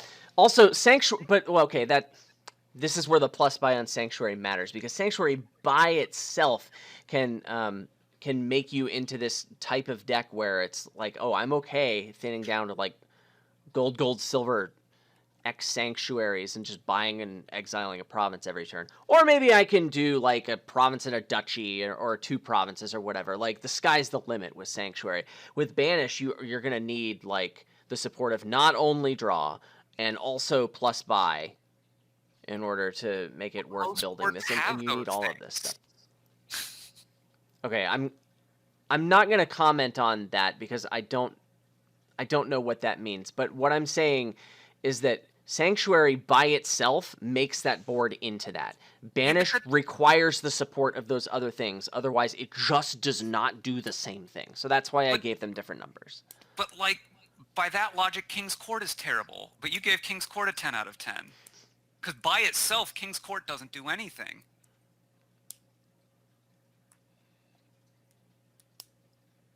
My logic... The logic says that I wouldn't give King's Court a 10 out of 10 for the same reason I gave Sanctuary a 10 out of 10. Okay. That's what that logic means. Okay. You asked me why I didn't give Banish a 10 out of 10 when I gave Sanctuary a 10 out of 10, and I explained that. What I asked was why you gave them 5 points separate. But yeah, sure. Like if you would have had Banish at 8 and Sanctuary at 9, it wouldn't have been like, this is incongruous. Like, I think Banish is better than Sanctuary, but I wouldn't be like, man, he rated 1 point higher than the... It's just like 5 seems like a big gap to me. It is a big gap, and I do think Banish is a lot worse than Sanctuary. I think Sanctuary is absurd, and I think Banish is mediocre. 1, maybe 2 points better than Sanctuary. Hot dog. Here's what we need to do. Here's what we need to do. We have a judgment match, okay? Because that'll settle this once and for all. This will give us the undeniable correct answer that will not be able to be refuted no matter what. That's right. Yep, that'll do it. Only 10 games. That's right. And we don't even have to play all of them. That's right. If we can just agree. Yeah. Right. Then we'll know that we both got the right answer. That Duchess is better than King's Court. Okay, we're being a little bit unfair here. I think people mostly do that stuff for fun, but it does slightly disturb me to the extent some people are like, well, it won the judgment match. Please don't take that seriously. Like, really? Oh, my gee. Okay. Yes. Also, please don't take anything on this podcast seriously ever. Yeah. Except wear your seatbelt. Okay, that seriously. You need to take that. Drink water, wear your seatbelt, and don't spread COVID. Yeah, thank you. I was just getting to that. Wear a mask, wash your hands. Don't be an idiot. Wash your hands. Yeah, use the Sani if you don't get if you can't wash your hands, but preferably wash your hands. It's better than using hand sanitizer. It's way better if you can manage. And you know, assuming that the sink isn't like some germ-infested, like, I don't know, there's some public bathrooms I've been in where I'm like, I don't know that washing my hand in this sink is gonna... Yeah, you really want to use the paper towel that you dried your hands with to turn off the faucet and also touch the doorknobs leading out of there, That's important. And if you use one of those air dryers, you can sometimes get away with using your elbows for that stuff, but that's a lot worse. So please. It depends a little bit, especially if you've replaced the handshake with the elbow bump. Like really try Oh to no. avoid using your hand. I'm not a big Why fan of the elbow why are bump you getting close enough to someone to bump elbows? Like I mean, 6 feet, please. or more. Like more is better. By the way, Yes. more is better. Like More is always better. no, but in terms of distance for COVID, like 6 feet is not some magic distance. At which point, like you're completely. There's nothing magic about 6 feet, right? It's just like that's the compromise place where it, like most of the particles, especially outdoors, have died off. Not died off, but like the density of them is significantly lower. And it's not like, you have to stay 100 feet away from everybody. But like, if you are 100 feet away from everybody, Yeah, you have sign less me of up, a chance man. of contracting it than if you're 6 feet away. Dude, I have like no immune system. Give me 100 feet. Yeah, unless you're like Adam's wife or son, in which case, like, give everyone else 100 feet Give so you don't give have to give Adam them 100 feet. give them 100 feet too. Yeah. That's right. Yeah, exactly. Yeah. So that way Adam doesn't have to be a lonely hermit who lives completely by himself forever. Now our family is lonely hermits who don't ever leave the house. But at least you have each other. Except to go to the hospital and Also, like, if you're wearing a mask, still distance. Like, it's not an either or thing, people. It's not an either or thing. Can we just try not to kill people, please? Please? I don't want to die. I don't want to get COVID. I have said many times on this podcast that I do not endorse or support or necessarily whatever some statement that's been made. I endorse the statement, don't kill people. Yeah. It's a big deal. I know I'm really going out there on this one, but don't kill people. Seriously. Well, thanks for listening to the podcast. Leave a comment in the comments section if you've never killed anyone. We'd like to hear from you. And leave a comment in the comment section if you have killed someone, but like, don't kill anyone again. If you want to start now, like, I would have preferred you would have started earlier, but start like, not killing people. Right. Yeah. I mean, presumably you haven't like killed someone at every instance of your life, like every instant in your whole life. I think I probably would have heard about that if someone did that before. That would be really difficult to do. I'm pretty sure that everyone would be dead. Yeah, also, like, there's the continuous versus discrete nature of time, and you get into infinitesimal theory, which... That's a really interesting philosophical / physical question. Yeah. And I don't... The answers to that don't actually exist. Oh, they do. They do. I thought... but it may not be provable. Right. Okay. It's a linear combination of discrete and continuous. Oh, it's not a linear. Everything's a linear combination. Whatever. That was a Schrodinger's cat joke. It's a little quantum physics joke for you there. Thanks, man. Appreciate it. You're I'm welcome. really glad you bring that to the podcast. I'm sure you don't have enough quantum physics in your life. Does anyone? Actually, there's like it's kind of one of my soft life rules that if someone starts a sentence with "there's a theory in quantum mechanics," completely ignore everything they're going to say afterwards. Yeah, that seems reasonable. So, but there is a theory in quantum mechanics. Yeah, thanks for listening. If you made it this far, good for you. We're proud of you. Maybe you'll come back for the next one. Maybe there will be a next one. If you think that anything we said is hot garbage, let us know. If you agree with anything we said, man, we'd really like to hear about that one. Whew. If you think that anything we said is hot garbage, what? Adam, are you trying to break the internet by getting a flood of emails that will never ever stop? Hot garbage, man. That That's would like be what we do. that would be great I if don't think it would be enough great. people listen to the podcast. I would kind of like it if the internet didn't break. That's fine. We'll just go back to a snapshot or something. No problems, really. Do you remember there was this ad in like I think it was in the late 90s? It's a guy surfing on his browser. And he clicks through to another page, and he clicks through to another page, and he clicks through to another page, and then it brings up a page that says, "You have reached the end of the internet. Please use the back button on your browser to return to the previous page." I've never seen that. That was a great ad. I have no idea what it was advertising for, though, so it was probably not an effective ad, but I found it amusing. Yeah, and that's really what matters. That is what matters. Except when it's not. Yeah. What really matters is don't kill people. Okay, well. I'm so sorry this took so long. Oh boy. Beans which are of a slightly lower than room temperature variety. Yeah, so I actually made a soup because we ordered a ham for Thanksgiving and it came with a bone, so I used the bone and some beans to make a soup. And is that a euphemism? No, it's not at all a euphemism, and the boy loves it, which is great. Well, I really hope it's not a euphemism then. No, he really likes the soup, and he had an endoscopy the other day.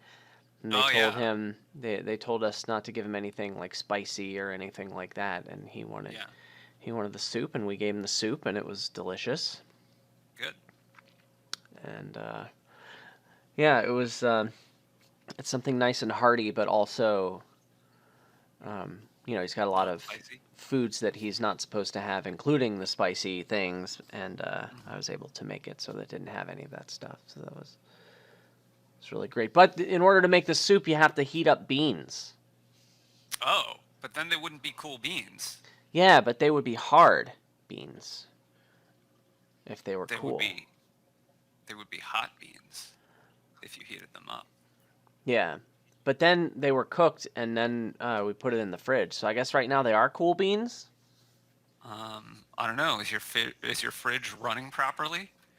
My fridge is kind of staying in one place right now, but it is plugged in and it appears to be functioning. Oh, it's functioning correctly? It's functioning as intended, yes. Sweet.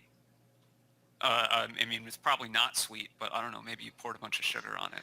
Well, I did put too many carrots in it, so it's in the like fridge? In the soup. Or in the soup. Oh, okay. I thought we were talking about the fridge here. Well, Because you could put too many carrots in the fridge, I guess. Like, I assume there's some max capacity of the fridge, and you could probably measure that in carrots, and you could probably put more carrots than that in the fridge. How many carrots can your fridge hold? Leave a comment in the comments section. In the comments section. Nice. Welcome to Making Luck, a carrot podcast.